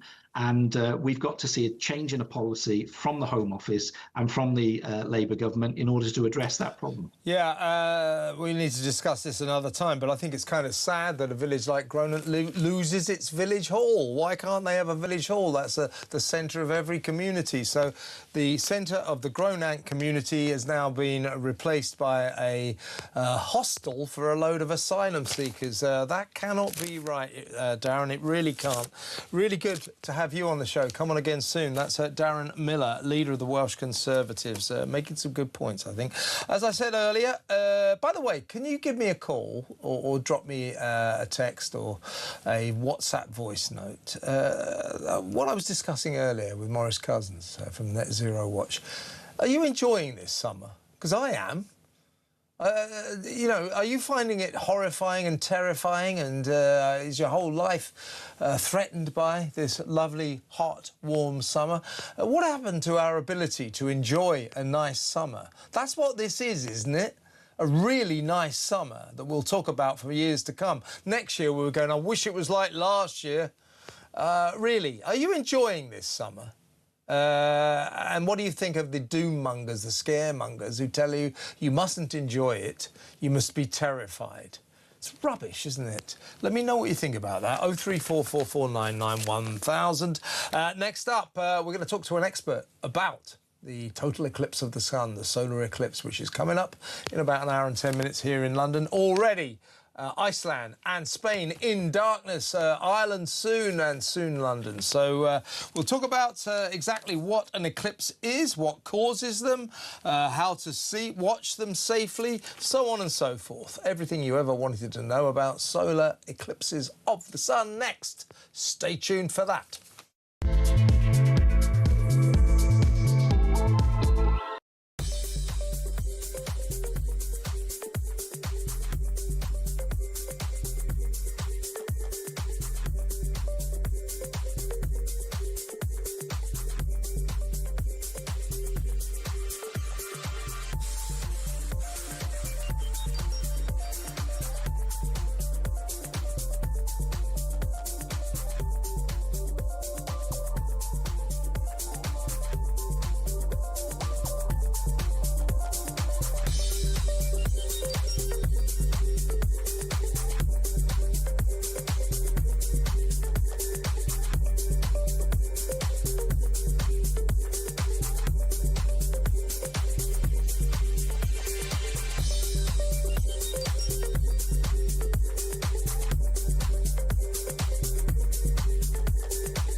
single sex basis on biological sex. Yeah. And therefore you cannot have people going into a women's space, which is for women only, who is not a biological woman. I was wondering whether that interview was conducted on April Fool's Day, because I think it was a new low in the sort of... A new low for low? A new low for low, because, I mean, just the absurdity of not being able to ask a very basic question about the monarch of our country.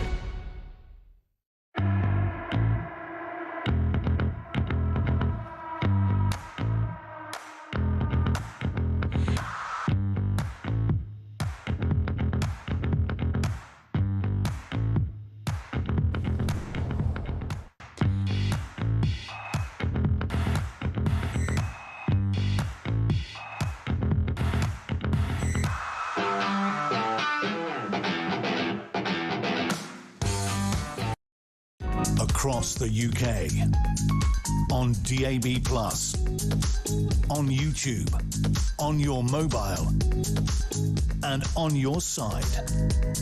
This is Talk.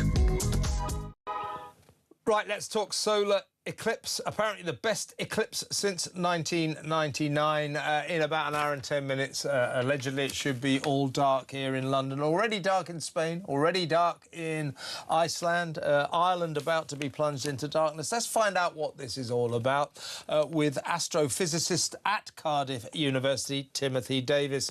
Welcome, Timothy. Hi there, Kevin. Hi to everyone. Good to have you on the show. First of all, what is a solar eclipse?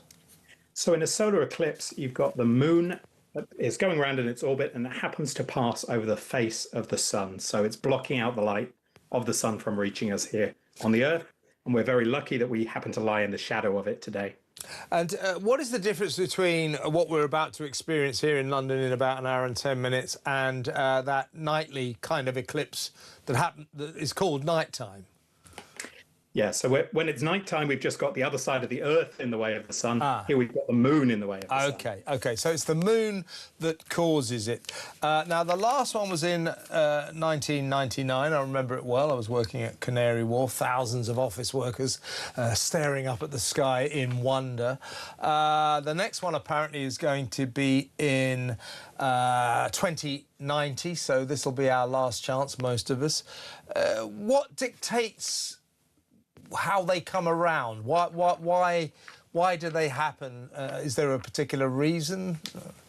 Yeah, so it all depends on the orbits of the planets, the moon, and where the sun is positioned. So they come in sets. So we had another one that wasn't quite as good as this a few years ago.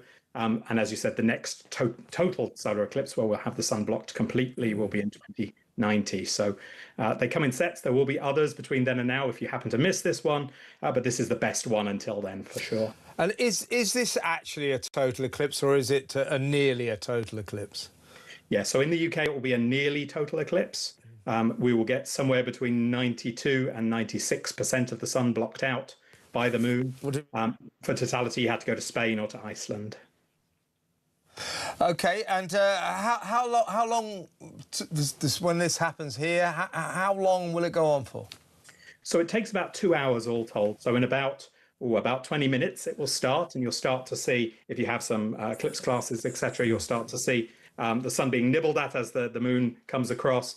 And as you said, in about an hour and 20 minutes, it should be at its maximum, so 90% of the sun blocked out. Yeah, and I keep saying in the last hour of the show it's going to get much darker, but then again it does every single day on this programme. But seriously, this is important. How can we safely look at the sun, watch the eclipse without damaging our eyes? Yeah, so it's really important people don't just look up at it. They don't have to be scared of the sun. Nothing is different about the sun today than any other day. It's just you wouldn't stare at the sun on a normal day, so please don't do it today. If you manage to grab some eclipse glasses, well done. You'll be able to watch it directly. But if not, don't worry. You can grab anything. So if you've got a cereal box, for instance, you can put a little pinhole in that. Yeah. And then if you hold a piece of paper behind that pinhole, you can project the image of the sun onto that white piece of paper and watch it there instead. So that's a great way of doing it. The colander trick is exactly the same. Don't look through the holes in the colander. project them onto something, a white piece of paper. Okay, yeah. In the old days, you could use camera film, couldn't you? But nobody has that film anymore, do they? So that one's gone down the chute. Now, explain this, if you can, Tim. A NASA jet, apparently, is following this eclipse, flying around, following it, trying to learn, we're told, to search for some of the secrets of the sun. What will it be looking for, and what kind of secrets can an eclipse reveal? So the really nice thing that we have right now at this point in history is the sun and the moon are the same size in the sky. One is obviously much closer, one's much further away, but the size they appear in the sky is the same. So what that means is when one is on top of the other, it blocks out all the very most outer, most tenuous layers of the sun. And that material is very, very hot. And we don't quite understand why it's as hot as it is. And so probing that is one of the things that they'll probably be doing from that mission. And I mean, what are the secrets of the sun that need to be unlocked? I mean, what do we need to know about this huge flaming orb that basically keeps us all alive, keeps this planet alive? What do we need? What don't we know about it that you think we need to try to find out? So that outer layer is one of the key places that we don't know enough about, actually. It's very hard to study apart from an eclipses from here on the surface of the Earth. And that layer is where a lot of the space weather happens. So the particles that are thrown off the sun and will hit the Earth and can cause problems with our power grids, for instance. So understanding that better can help us predict that and help us protect the power network, for instance. Yeah, well, it's a hell of a thing. Why do you think? Well, I mean, we're all experiencing a sort of sense of wonder. I remember the 1999 one. I can probably remember other ones before that when I was a kid, long time ago. But what do you think? Why do we, as human beings, experience this sense of wonder at this phenomenon? Why do you think? Yeah, it's a very animalistic part of us, I think. You know, if you are out there today at the maximum, you may, if you're away from a big road here, animals, for instance, will go quiet as well. So we're not the only ones who feel the sense of wonder. Do it's they? really an innate thing that the sun is so important to us, and to see it chipped away even for that few hours is really quite something. Animals go quiet during eclipses, so it's not for them a sense of confusion, perhaps some kind of innate realization that something's going on here. That's fascinating. Yeah, that's completely right. Maybe they think that it's becoming night and the prey will come out, they go quiet. Well, I'm going to give my wife a ring in a minute and get her to check on our dog, find out what she gets up to. Listen, Tim, really fascinating. Thanks for coming on. Enjoy the eclipse. That is astrophysicist at Cardiff University, Timothy Davis, with all the news you need to know about the upcoming solar eclipse. I'm looking out from Talk Towers at the moment to see whether or not it's beginning to darken. Not yet. Beautiful cloudless sky, so we've got perfect conditions for this solar eclipse, and what an event it is going to be. Let me know if you have any thoughts about this strange phenomenon that we don't experience very often. After the break, we're going to go through some of the big stories of the day, so you don't want to miss that. Stick around.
across the UK. On DAB+, on YouTube, on your mobile, and on your side. This is Talk.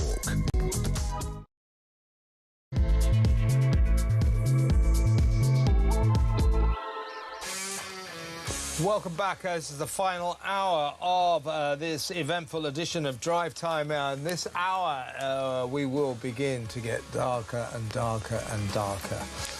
Not in terms of the content of this show, but in terms of the light as the solar eclipse descends upon us. Do solar eclipses descend? They don't really, do they? Anyway, never mind that. As the solar eclipse happens. So, yeah, that's all going to go on. Let me know what you think about the solar eclipse. What are you going to do about it? Have you got your special glasses, or are you going to use a colander? Or, like me, are you going to go to the pub and forget all about it? Seriously, no, I'm going to look at it. Of course I am. You know, you don't want to miss it, do you? But, seriously, let's go on to my next guest and go through some of the big stories of the day with former Tory MP Nick Fletcher. Welcome, Nick. Hello there. Thanks for having us again. Always a pleasure. You excited about the solar eclipse? Yes, I'm a little bit. It's going to be quite a good one, I believe. So yeah, I'll somehow manage to look at it, although I've not managed to get any glasses yet. Yeah, well, be careful, Nick. Be careful, Nick. You know. Yes, apparently we have to be very careful. So you seriously do. You seriously do. Otherwise, yeah, I know. Otherwise, you can make yourself blind. So, but be careful, everybody. Seriously, be careful when you look at the solar eclipse. Make sure you have the right glasses, or a colander, or a box, or whatever the hell you're going to use. Don't just look at it. It's bad for you. Right, Nick, let's talk about Andy Burnham. By the way, he's called an emergency Cobra meeting today. We were rather hoping it might be into the migrant crisis, which has spiralled astonishingly since he became Prime Minister. More than 3,000 migrants have piled across the channel illegally under his auspices, under his watch. He still won't really talk about it. But we did learn today, for a brief moment this morning, he's going to call him. Yes, he's called an emergency Cobra meeting. It must be into the migrant crisis. No, it's into the weather. And he's just announced that it seems to be the result of this very important Cobra meeting, which I said, look, I've got a better idea. Don't bother having it. Leave it about 10 days. It'll be pouring with rain. So anyway, this seems to be the result of this urgent emergency Cobra meeting that Andy Burnham called this morning. He has urged all retailers, big and small, that's a quote. He has urged all retailers, big and small, to withdraw the sale of disposable barbecues in order to prevent more wildfires this summer, as he warned that extreme heat conditions could be with us for some weeks yet. So that's the result of the Cobra meeting. The Prime Minister urging shops not to sell disposable barbecues. So fantastic. We're all in good shape then, in good order, right? I mean, come on. It's just unbelievable, isn't it? I mean, it just says it all. It just says everything about politics that you need to know. As soon as they mention Cobra, all of a sudden, everything's going to be fine. The government are going to come out with all these wonderful answers, and yeah. And what do they come out with? They come out with something like that. Now, we know nobody is that stupid, really, who's listening to your show, that to go and take a disposable barbecue onto a field that's not had any rain on it for the last 30 days is probably a very, very silly thing to do. Do we need a Cobra meeting for that? You tell me. No, I mean, I've got a couple of texts from... I've got my switchboard's pretty full today, and I get a lot of texts and messages, and several of them are saying, you know, what does this guy think we are, stupid? You know, that we don't know that maybe it's not a good idea to put a disposable barbecue onto yellow-brown grass that will go up like a torch. You know, of course we know that. But this seems to be what this guy's about, you know, just puerile declarations, puerile statements that don't get to the heart of the matter, especially with the migrant crisis. You know, as I said to you just now, that crisis is spiralling out of control under this guy's watch. He doesn't even want to talk about it. I wondered, he was forced to talk about it yesterday. What did you make of his, in my mind, extraordinary, bizarre statement that what he intends to do about thousands and thousands of young male chancers coming across the channel illegally in increasingly massive boats is to distribute them around the country and make sure they get dumped onto middle-class communities instead of working-class communities. That statement is depressing and wrong on so many levels. First of all, it's not true that middle-class communities do not have migrants among them. I live in Hampstead in West London. We've got a big hotel full of them. A lot of middle-class communities are having to handle this, along with working-class communities. But here's the thing, this is not a class warfare issue, and that does not go anywhere near a solution to this problem. We want him to stop the boats, don't we? That's all we want him to do, and it can be done. Where there's a will, there's a way. And I said this on your show last week, for anybody who's not actually witnessing what's going off, where immigration has created almost some no-go areas in lots of different places and literally dropped the value of people's houses by thousands and thousands of pounds.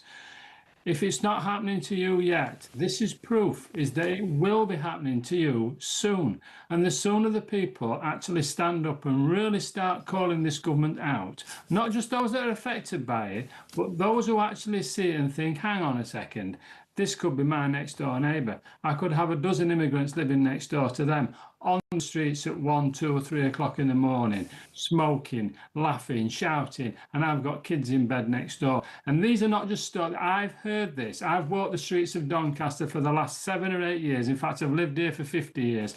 I've actually asked these questions. Is this happening? Is this true? Yes, it is. It's happening every single night, and we are sick of it. And his answer? Oh, we'll share these people out a little bit more than what we are doing now. It's disgraceful. He needs to stop the boats. And he's on this cost of living tour where we're told he's in listening mode. Look, I can solve the cost of living crisis right now. So could you, Nick. It's this. Right, abandon all this net zero claptrap. Forget the windmills. Forget the solar panels. Go back to sensible sources of power. And start drilling in the North Sea, big time, and start fracking. Therefore, number one thing you've missed there is we actually just need to drop taxes. That's what we need to do. We never get wealthy by increasing taxes. We need to drop taxes, and cut benefits at the same time. And when we do that, we'll put more money into people's pockets, we'll create more jobs, and then the tax take will actually be bigger. Do you want 30% of £2 trillion, or do you want 20% of £4 trillion? I know what I would prefer, and that's what they need to do. But the socialists, and they'll never, ever do it. And that's why we'll continue to be on this downward cycle until we get a proper conservative government in that realises that you can't keep taxing yourself to growth. It doesn't happen. And do you care what the Prime Minister's favourite breakfast at Greg's is? I don't care. Because he seems to think it's an issue of great national fascination. Why does he keep imposing these awful TikTok videos on us, singing Smith songs, talking about what a bread roll should be called, and now his favourite... He's trying to be one of the people, but no chief executive walks into a company and tries to be one of his staff. What they do is he listens to his staff, he listens to his customers, and he does what's best for the company and he does what's best for the company and the customers. And that's what he should be doing. I don't care what he has for breakfast, I don't care what he has for dinner, I don't care what beer or pork scratchings he likes. What I want him to do is take his job seriously. I want him to reduce the taxes, I want him to reduce the burden on businesses, full stop. I want him to take a hard line with benefits, an even harder line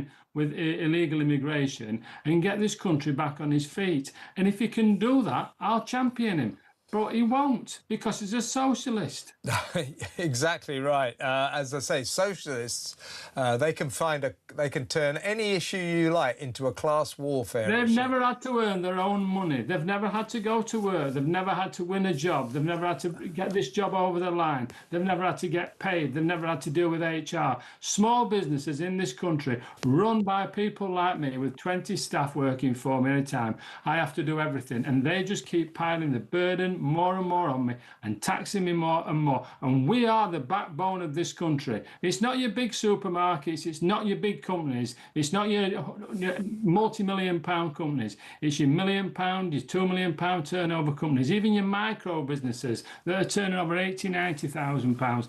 They're the ones that are paying for all this, well, what we're suffering now. They're the ones that are really suffering. And do you know one thing about Burnham and his socialist acolytes that really depresses me? Is he wants to go back to the 70s. And this is, he calls himself, or he styles himself as the champion of the working classes. But what he actually wants, as far as I can work out, is he wants to go back to olden times and he wants to tell working class people, don't you go getting above your station. You don't need to buy a house. Mother government will give you a council house and will charge you a really low rent. So you know your place. You go off to the factory. You do an apprenticeship. Don't you start getting ideas above your station. That's what I find depressing about this lot. That's what he wants. He wants the working classes all to live in council houses provided by mother government, the great big, massive protective state that he agrees with. Now, what I feel about the state is it should be as small as humanly possible, and we can all make our own way, thanks very much, without any help from these socialist idiots who do not understand human beings. The business of being a human being is not to be bossed around by a massive state. We want power of the individual and less power to the state, right? That's right, yes. And the reason why they can't build the houses that they want to build them is because the planning is so difficult to do it. And the houses are so expensive. And why are the houses so expensive? Because we have to fit solar panels to the houses. We have to fit insulation to the house. We have to do double glazing to the house. We have to do all the different things that cost an absolute fortune. And everyone thinks it's a wonderful idea. But when it puts £100,000 on the cost of a house, then all of a sudden, who's paying for it? It's not Andy Burnham who's paying for it. It's the taxpayer again that's paying for it. Or the young people that are trying to come up and buy these houses. If you want to do all those things to the house, do it yourself after you've bought it. But let's get cheap houses out there so people can actually buy them. And then maybe they don't need a council house. If everybody's in a job because of low taxes, they'll be able to afford a deposit for the house. And he doesn't like things like that. He wants us all to be, in hock to the government. Look, we're giving you a cheap house. Aren't we lovely? Mother government looking after you every step of the way. No. Why don't you butt out of our lives and let us get on with things ourselves? It's all about individual power. What do you think about this, Nick? Because this worries me. This is this government in action. So if you've been following what the government's been saying last couple of days, it's all but a done deal that those two scumbags who killed PC Andrew Harper will not be released next month. No, we're looking into it. Andy Burnham said, I'm absolutely confident we can keep them behind bars. Well, right now, they have no plan whatsoever to keep them behind bars because they can't.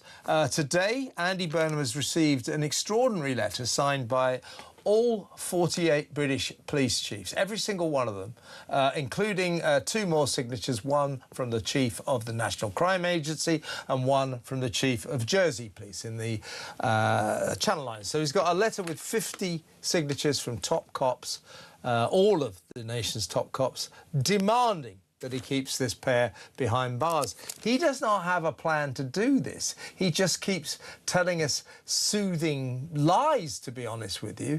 He said, oh, yeah, well, I've asked Justice Secretary Alex Norris to look into it. As things stand, and Andy's not making this clear to us, those 2 thugs are getting out next month, and this government has no plan to keep them. Typical of this lot, isn't it? Look, we police by consent in this country. So basically, we send our police in there with nothing but a truncheon, and we just say, we ask people to do, they ask people to do what they need to be done. It's not America where we can pull a gun out on them, be policed by consent. If you're going to put people in that position, you've got to have the backs. Now, I believe we're all equal in this world. I mean, a life is a life. We're all the same in this world. But if we're actually asking people to go into these situations and do this job, then there has to be something there that makes it a larger crime when they attack somebody who's meant to be looking after us. And I'll go with this as well with the ambulance workers who literally go in there and then they get attacked. But the amount of people that this actually happens to, I believe, is a very small amount. And I'm pretty sure that they could put some primary legislation through very, very quickly that says that if you attack these people who are actually going into these situations to help us and protect us, then you will serve your full sentence. And it just might make these idiots think twice about doing the things that they did. That was a policeman's life who was out there trying to protect us as publics. And then you've got these clowns who are actually laughing when they were on their way into... Yeah, that's right, yeah. It's absolutely disgraceful. And Andy Burnham must do this, and I believe he can do it, because we're not talking thousands of people. This doesn't happen. We're not talking just manslaughter. I mean, just manslaughter. You do understand where I'm coming from? Yeah, I do, yeah. We're talking a very small amount of people. But we have to cover our police officers' backs. We have to. It's not fair. Exactly right. Now, he's already exempted sex offenders, so they now won't be released. So that's 1,000 dangerous prisoners who won't be freed onto the streets. And what he needs to do to keep these two killers of Andrew Harper behind bars, it's as simple as this. He's going to have to exempt all manslaughterers from release as well. Otherwise, he can't get them out. Otherwise, they'll be... I'm not sure he has to do that. Well, if he doesn't, Nick, he will be inundated by a confetti of lawsuits from the lawyers of every single other manslaughterer. It's his only way out. It's his only way out. I completely understand. But we can continually go down the list, and if you've lost somebody to a driving offence, and they're let out, then all of a sudden you've got this, and so on and so forth, and so on and so it goes. I don't want these young men coming out of prison after what they did, but there has to be a practical way done. He's in a very difficult position, but I'm sure it can be done. Yeah, well, he's going to have to do it, but at the moment he's done nothing about it. He's just pretending, which is typical of our beautiful new supreme leader, unelected. Nick, great to talk to you, as always. Thank you so much. Nick Fletcher there, former Conservative MP. Next up, very pleased to say, I'll be, by the way, looking out. Can't quite see any effects of the eclipse yet, but we live in hope. But next up, very pleased to say I'm going to be joined by Baroness Sharon Davis of the House of Lords these days. We're going to talk about the European Championships. That's the athletics tournament up there in Birmingham, the Alexander Stadium. Now, I've been watching it on the telly, on the BBC, and it's kind of embarrassing because all the stands are pretty much empty. No one's going. We're thinking, why is that? Well, it turns out, well, I'll discuss it with Sharon, but put it this way, if you go to the Alexander Stadium, it's pretty much going to cost you a fortune. So it looks like, due to administrative incompetence, fans of athletics have been priced out of going to the European Championships. We'll talk to Sharon about that next. Stay tuned.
sex spaces on biological sex. Yeah. And therefore you cannot have people going into a women's space, which is for women only, who is not a biological woman.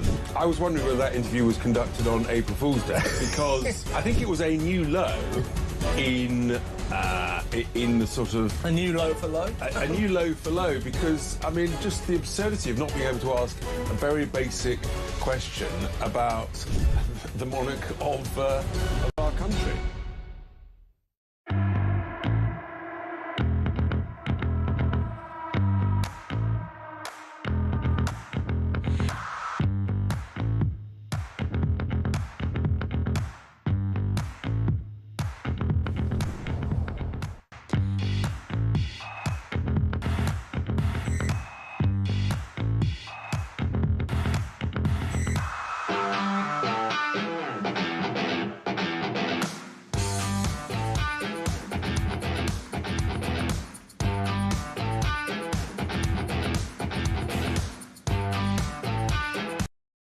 Across the UK, on DAB+, on YouTube, on your mobile, and on your side. This is Talk.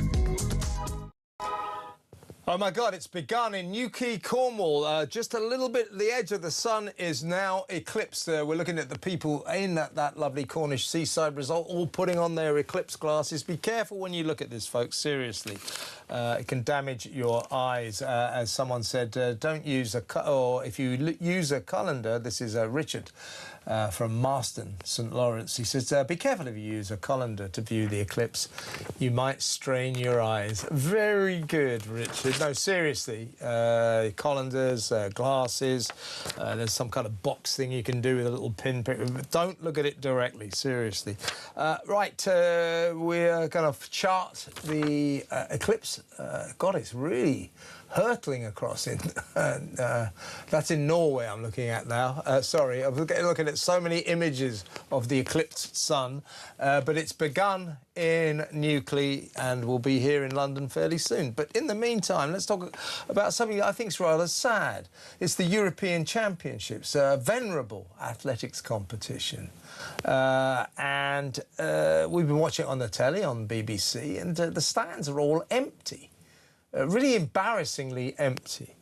People are going, why? Don't people care about athletics? It's not that. There's a reason. Basically, fans of athletics have been priced out of going by extraordinary, astronomical cost of sausage rolls, parking, park and ride. It's absolutely astronomical. No one's going to go with these kind of prices. Why have they done this? Let's talk to, of course, Olympic legend, a veteran of many a European Championship, Baroness Davis, Sharon Davis, MBE. Hi, Sharon. Good evening. Yes, a beautiful Newquay, hey? Who wouldn't want to be there right now? Yeah, well, I wish I was, but I'm going to have to watch it out of the window of my studio here on the 17th floor at Talk Towers. Let's talk about this very sad fate of the European Championships. I've been watching it on the telly. But my producer and I, Ryan, were talking about it a couple of days ago. I said, what, have you seen it? There's no one there. Well, it emerges that, first of all, there is no, or even though there is parking around the Alexander Stadium in Birmingham, you're not allowed to use that. You have to park and ride, so you have to get a bus in from a car park. Yeah. That's £22.50. If you get peckish while you're in the stadium, you get something called a barbecue pork roll, which I assume is a kind of a sausage roll, £18.50. A traditional sausage roll, £17.50. A hot dog, £15. These are astronomical prices. Yeah.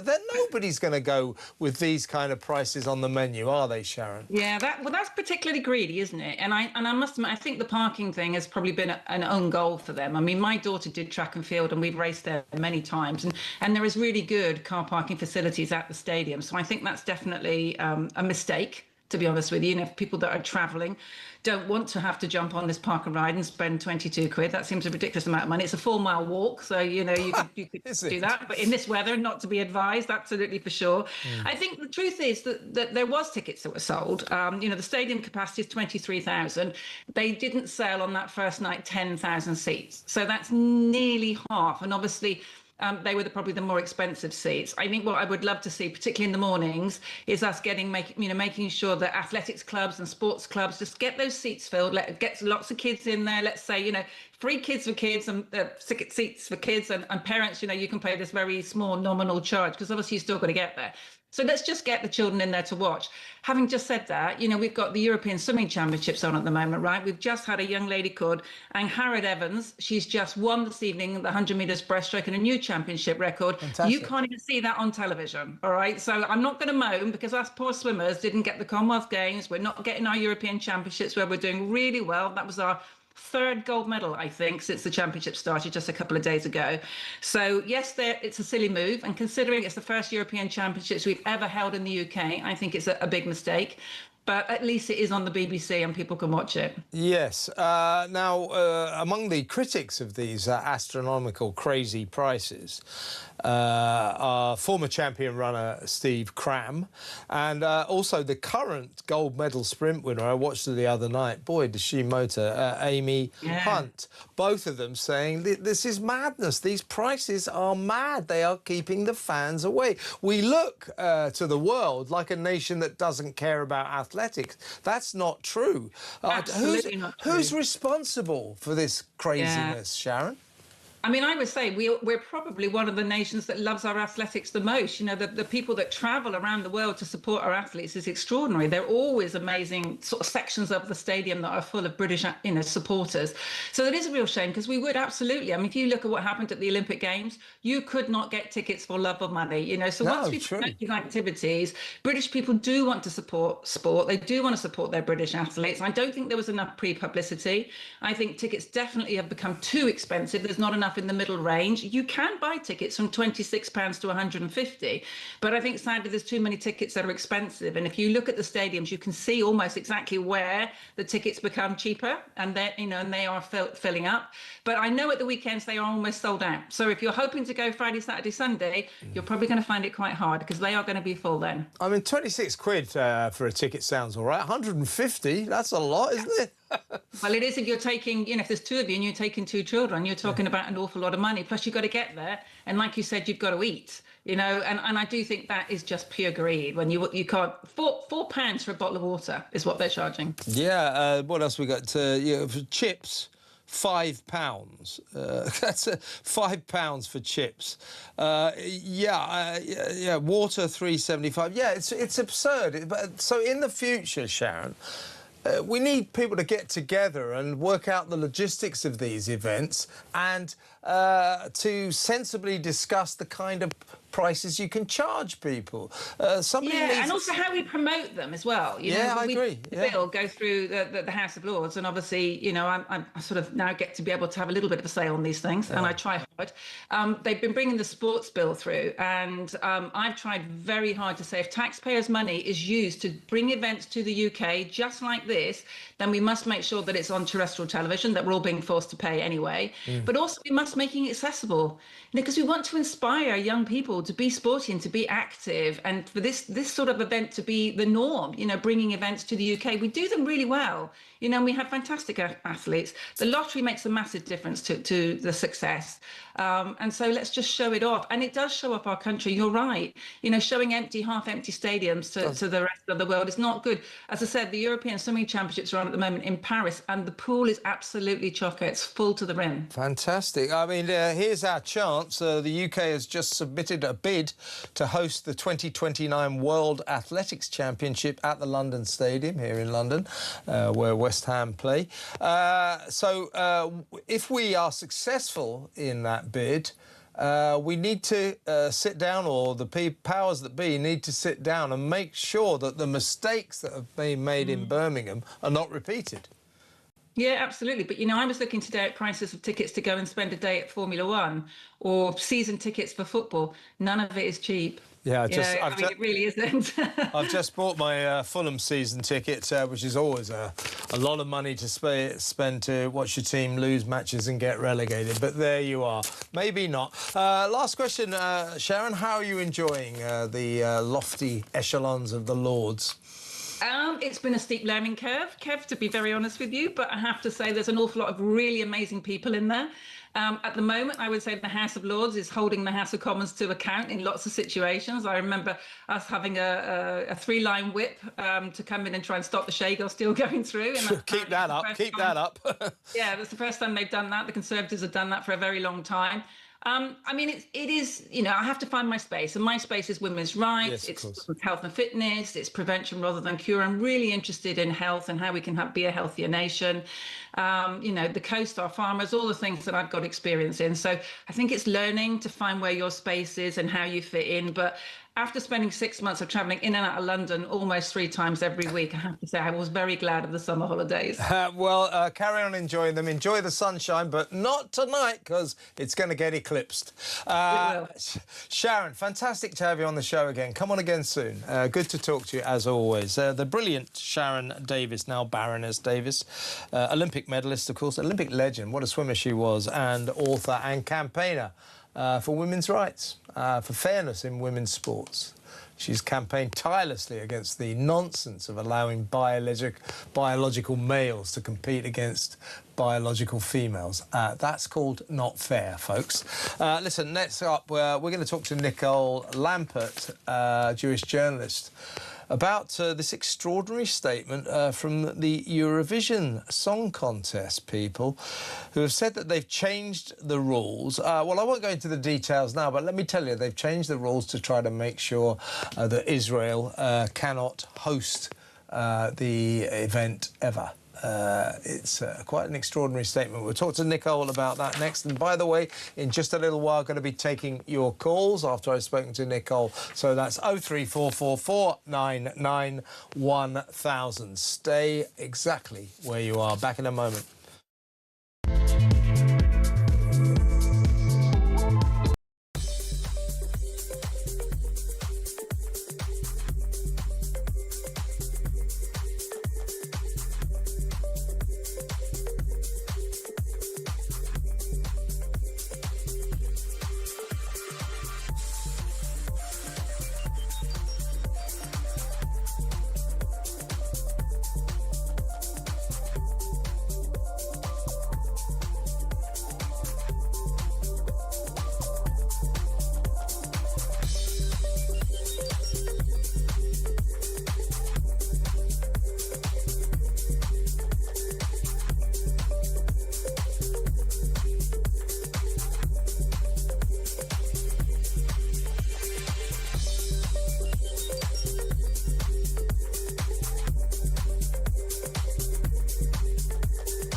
Across the UK, on DAB+, on YouTube, on your mobile, and on your side. This is Talk. Welcome back. Listen, this has dropped during the middle of the show and we thought we ought to discuss it, get a guest on especially. So it's about the Eurovision Song Contest. Extraordinary statement from them. So without further ado, welcome to Jewish journalist Nicole Lampert. Hi, Nicole.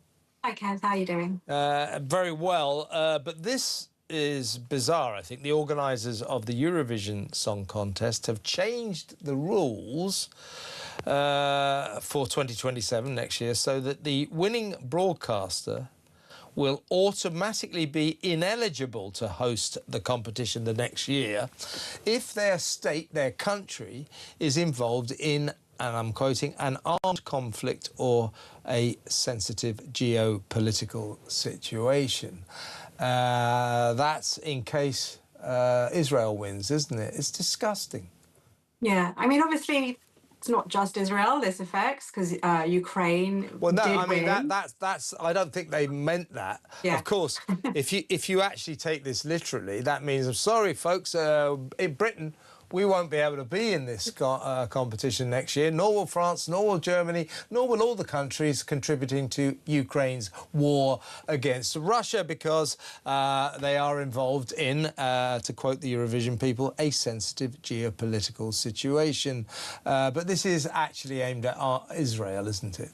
It definitely feels like it. And obviously, Israel has done really well over the last few years, not quite winning thanks to the jury votes, but the public votes, Israel has come out on top year after year since October 7.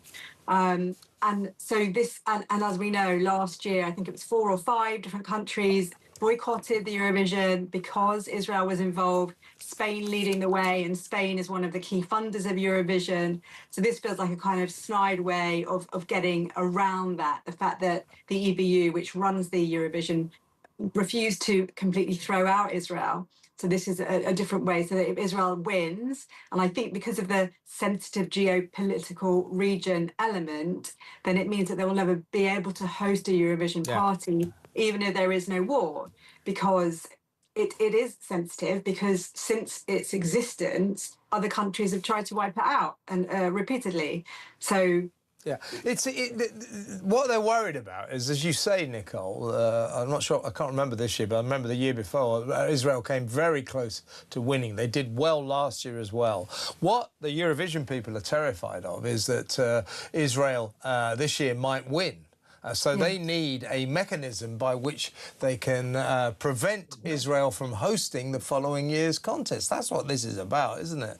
Yeah, so last year, Israel did so well, it won the public vote. They then changed the public vote so that it went from 20 votes to 10, but Israel still won the public vote and came very close to winning. So this is a new way of doing it. And of course, they would say, so whoever wins the Eurovision, there is a plus to it, which is if you win, it's quite expensive to host the event. But the plus is it becomes a kind of showcase for your country. It's watched by more than 1 billion people, and you see different parts of a country, and that's what they don't want to see happening. So that is why this feels particularly targeted at Israel. But if you, as you said, if you want to open it up, no, you could bring us in, but certainly you could bring in some of those countries like Poland or whatever on the borders with Russia that do face a threat potentially. Yeah. Well, so I wonder if they really thought this through. They haven't thought their statement through because, as I say, involved in a sensitive geopolitical situation that includes Britain, France, Germany, all the countries funding Ukraine's war against Russia. And also, of course, it will preclude Ukraine taking part next year. So they haven't thought this through. But generally speaking, aren't you sick to death of these virtue signalers and their blatant anti-Semitism? That's what this is. Aren't you sick of it? I'm completely sick of it, to be honest. I don't think almost 3 years on after October 7, I never imagined how bad things would be. That teachers at Jewish schools are having spent 90% of their time thinking about security. That in a month's time there's going to be a memorial for 2 people who were killed at going to synagogue and were killed by a terrorist, and the other people just a few miles from where I live would be stabbed on the street, and there'd be arson attacks, and this all adds to that. This just creates this feeling of hatred. Well, I'm accusing right now, I'm calling the Eurovision Song Contest anti-Semitic. This is anti-Semitism, and I'm sick of it too. How dare they do this? Nicole, thanks very much for finding time to come on the show. Always a pleasure. Nicole Lampert, there, journalist. I hesitate to call her Jewish journalist. She's a journalist who happens to be a Jew, but oh my God, haven't you had enough of this? Let me know what you think. Eurovision, shut up. This is just wrong. It's just disgusting. It really is.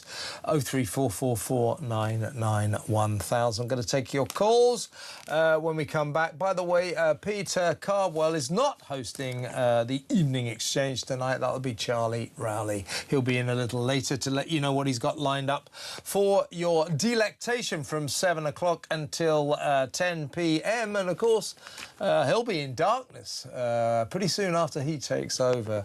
I'm looking out now. Maybe, just maybe, I can see a little bit of darkening in the sky. I don't know. I'm probably imagining it, but it's certainly happening in Cornwall. It's certainly happening in the West Country already. So the eclipse is happening, folks. It's coming soon to a doorstep near you. Right, let's go to break. Going to take your calls for the rest of the show, read some of your messages. So stick around. It's back in a mo.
Sex spaces on biological sex. Yeah.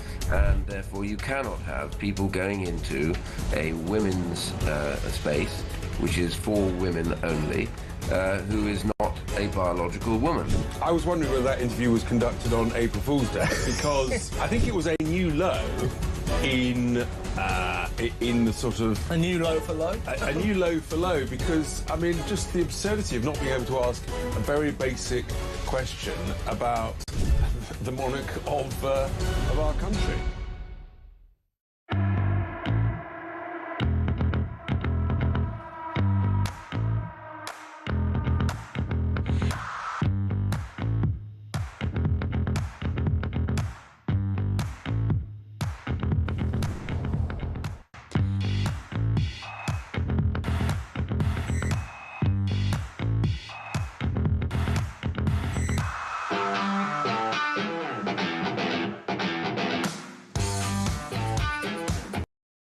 Across the UK, on DAB+, on YouTube, on your mobile, and on your side.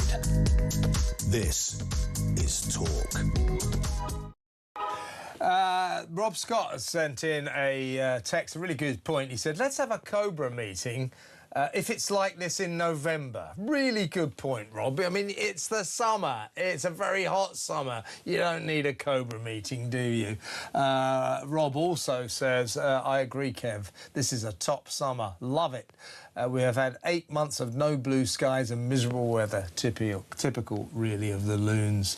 And John wins the pedantry award. He says, we are not going to see a total eclipse of the sun in this country this evening. It's about 91%. The difference is huge. As for a once-in-a-lifetime event, if you go to Spain in August 2027, you can see a total eclipse of the sun then. I don't think I'll make a special journey, John. But you're right, I did point that out. It's not quite a full eclipse, total eclipse, but it's near enough, folks. I do actually, I'm looking out of the window now. The full darkness in London won't descend until, I'm told, around about 7:15. So that's about half an hour's time. But I am sensing that it is beginning to get a little darker. So it is happening, and out there, ready for this phenomenal event, is Samara Gill, our ace reporter. She is live out there watching the eclipse in London. What are you seeing, Samara? Hi, Kev. Great to be with you. I've got to say, now I'm really in the mood. I've been dragged out here by my partner, who claims that he's going to be 6 feet under the next time there's another We eclipse. all will be, Samara. It's 2090. Yes, exactly. So, well, I'll be 90. Or if I make it to them. But anyway, it's interesting. There's a lot of people around me, a lot of people looking. They're saying that it is fully in motion. Others are saying that they can actually see it through what they've got, their collection of cereal boxes, special glasses. We're being told not to put our iPhone cameras up to it, but we're told that a lot of animals are going to be a little disturbed when we go into full darkness. They'll be very confused. They'll think that it's nighttime. There are areas in northern Russia. They go quiet. And And we had an expert on earlier, Samara, and apparently animals go quiet. They do have some kind of understanding of what's happening, but they all go quiet. Quite strange. I'm wondering how Neffy, your prized possession of a dog, will react to this. My guess is she won't take it quietly. She doesn't take it very much quietly at all. But I'm just sensing now, you're out there in London. I can see the sun blazing away in the background, but I'm looking out of Talk Towers here, and I can see it is slightly less bright than it was 10 minutes ago. So it looks like it's beginning to happen. Yes, it is beginning to happen. So it is in motion. Wherever you are, do have a look outside the window. Those who do have devices and different things to look at it are saying that it is sort of a quarter of the way through right now. I agree with your prediction from the information you're getting. It'll probably be 10 past 7 when there is a full eclipse. But my goodness, I mean, you're right about the fact we won't get full totality, but it will go very dark in the middle of the day practically, or in the evening. And I think that's going to be a spectacle to behold. Are you frightened? Are you frightened of that, Samara? Are you frightened it's going to go dark? Are you going to? Massively. Is that going to scare you? Yeah, I am. I'm going to go hide in the bushes after this, Kev.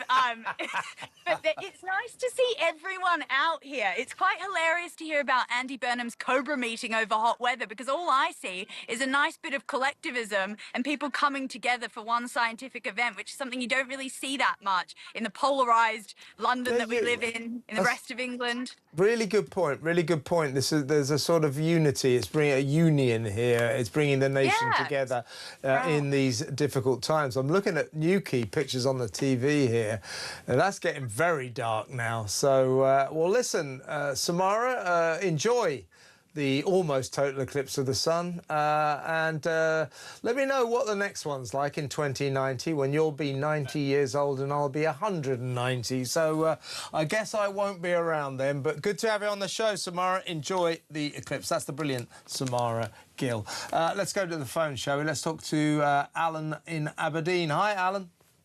Yeah, hiya, Kev. I'm good. What would you like to say, mate? Just reference this, the invasion of economic migrants and Islamic jihadists that's going on, and they're talking about putting them into middle-class areas. Yeah, that's going to solve the problems, isn't it?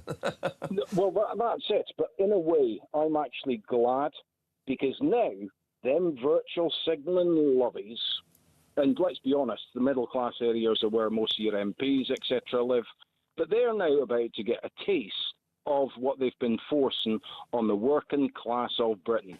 So maybe give it a few months, they'll have a bit of sympathy and stop calling working class, who are worried about the invasion and the long-term effects of what that's bringing.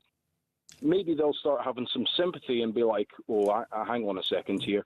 Now we're getting a taste of what the invasion, the love that the invasion's brought to the rest of Britain. Do you know what, Alan? I've been pointing this out. There's no doubt that working class communities have been affected more by the asylum seeker crisis than middle class communities. But the way that Burnham put it was as if all of us middle class people have been spared the horror of the migrant crisis. That's rubbish. There are quite a few middle class communities that have got migrants in their midst. So his whole depiction, or his whole attempt to turn this into a class warfare issue, is totally redundant. But that's the thing. You know, Burnham is living on another planet. I mean, my God, he should have been holding a Cobra meeting about the invasion of Britain. Yeah, well, that's what we were hoping when we heard he was having an emergency Cobra meeting. We thought it must be about the migrant crisis because 3,000 migrants have come over since he became Prime Minister. But no, it was a Cobra meeting that ended up deciding that the Prime Minister should urge shops to stop selling disposable barbecues. That was about the size of it. He's got to get real, this guy, hasn't he? You really couldn't make it up. I mean, the guy has been talking. He's talking a lot of the talk, but maybe he does come across as kind of a likable guy. But he's as big a threat to the country as the invasion that's bloody landed. Well, I think this likable guy, man on the street act is going to wear very thin, very, very quickly, because so far I think he's been not much short of a disaster. Alan, great to call for you to call. That was a great call. Thank you very much. Ring me again. Alan in Aberdeen. Let's talk to a regular caller. Always good to talk to her. Jill in Cornwall. Hey, Jill, are you in darkness now down there? Well, do you know, I've been looking out to see, not looking at the sun. It is, the light is getting darker, but it's not. It's not profound yet. It's not profound yet. No. No. I'm looking outside. It is definitely getting very slightly darker here in London. But let's stop talking about the eclipse. You want to talk about the boats? Didn't you find it amazing this morning that the Prime Minister called an emergency Cobra meeting about the weather, but not about the boats? I can believe it. I mean, how stupid are these people within the government that have decided that other things matter than what's happening? See, you know, hundreds of people are floating across the channel. Why? What I want to know, Kev, is why can't we turn the boats around? Well, there's all sorts of things we could do, Jill. We could stop the incentives. We could turn the boats around. We all know we could leave the ECHR, make our own decisions. But this government, along with previous governments, just don't seem to want to do it. Here's what I think. I think that Andy Burnham and his socialist cabinet, who don't really believe in sovereign borders, do not want to solve this crisis. They like migrants coming in here because they, in their twisted minds, somehow believe what all of the rest of us know not to be true, that they are giving refuge to poor souls fleeing war and torture. They're not. They're young economic chancers, these migrants. Have you seen, you've seen the, well, Kev, you've seen the pictures. You know exactly what's happened. I mean, they're coming across, they look better turned out than some of the people that are struggling in this country. Yeah, and do you know what they're doing, Jill, as well? I mean, you're right. A lot of them are very smartly dressed. And they're going in, there's thousands of them on the North French beaches or around the North French beaches right now. And they're going into the local sports shops and they are buying, you know, boatloads, if I can put it that way, of life jackets, bright orange life jackets. And they're paying for these life jackets. They're going in and they're buying 50 at a time. And they're paying for them with crisp €50 notes. Crisp new €50 notes. Something is going on that we don't quite know. But what I do know, Jill, is this problem is soluble. It could be solved, but this government doesn't want to. No, it doesn't want to.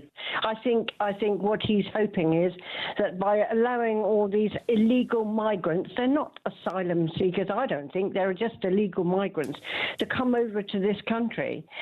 I think he's hoping that it will whittle down or thin down the culture of this country. Well, that's what's happening. And make it more popular. I'll tell you what, Jill, you know, we are involved in the battle for Britain. If we don't stand our ground, the people of this beleaguered country, we are finished. And Burnham and the gang just want to pollute, infest this country with foreigners who are going to destroy the nature of this country. It's a disaster. We have to stand our ground. Jill, always great to talk to you. Thank you. Excellent call, as always. Quick last call to another of our favourite phoners, Herbie in Harrow. Hi, Herbie. Good evening, Kevin. How can you have a Cobra meeting to sort out the weather? It can't do anything with the weather. Do you know what? I don't know if you heard, Herbie, but Rob, one of my correspondents, sent me in a text. Really good point. He said, let's have an emergency Cobra meeting if it's still like this in November. You know, an emergency Cobra meeting about the fact we're having a hot summer. It isn't unknown. Yeah. It's rare, but it's not unknown. Why do we need an emergency meeting? Absolutely pathetic, isn't it? Oh, totally. I mean, to say, look, this migrant crisis is a crisis. It's like a cancer. Unless you treat it and stop it, it's going to spread and out of control, which is exactly what is happening. Treat it as a cancer because that's exactly what it is. You know what? That's a good analogy, Herbie. It really, really is. Can I ask you a last question about this climate emergency meeting at the Cobra place this morning? Are you like me? I'm not really listening to any of this rubbish. I'm just enjoying a really, really nice summer. Are you? Well, yeah, the problem is, though, Kevin, there's a lot of problems coming with it, unfortunately, because, you know, there's going to be a food shortage, water shortage. We're going to pay a heavy price because the blackberries are out and they're very, very small. There's hardly anything. Yeah, I see what you mean there. That may be the case. But anyway, whatever happens, the scaremongers, the doommongers will make it seem worse. Herbie, great to talk to you as always. Great call. Herbie in Harrow. Charlie Riley is in the studio. Look, it's getting dark, Charlie. It's getting dark. It's almost there. The solar eclipse that the whole nation is talking about. Well, we are. We are. I remember, you're probably too young. I remember the 1999 one, standing outside an office block in Canary Wharf. It is interesting the way this rare phenomenon does produce in us a sense of wonder. Yes, yeah. And you see, the last one, 1999. I think the next one's not due until 2090. 2090. So I don't think I'm going to make it. I don't think I'm going to make it. I don't know. We might have the technology. If I were there for that, I'd be the oldest man who ever lived. So there you go. What do you got in the show, Charlie? So we'll be covering a little bit of that solar eclipse, what people think of it, if it's a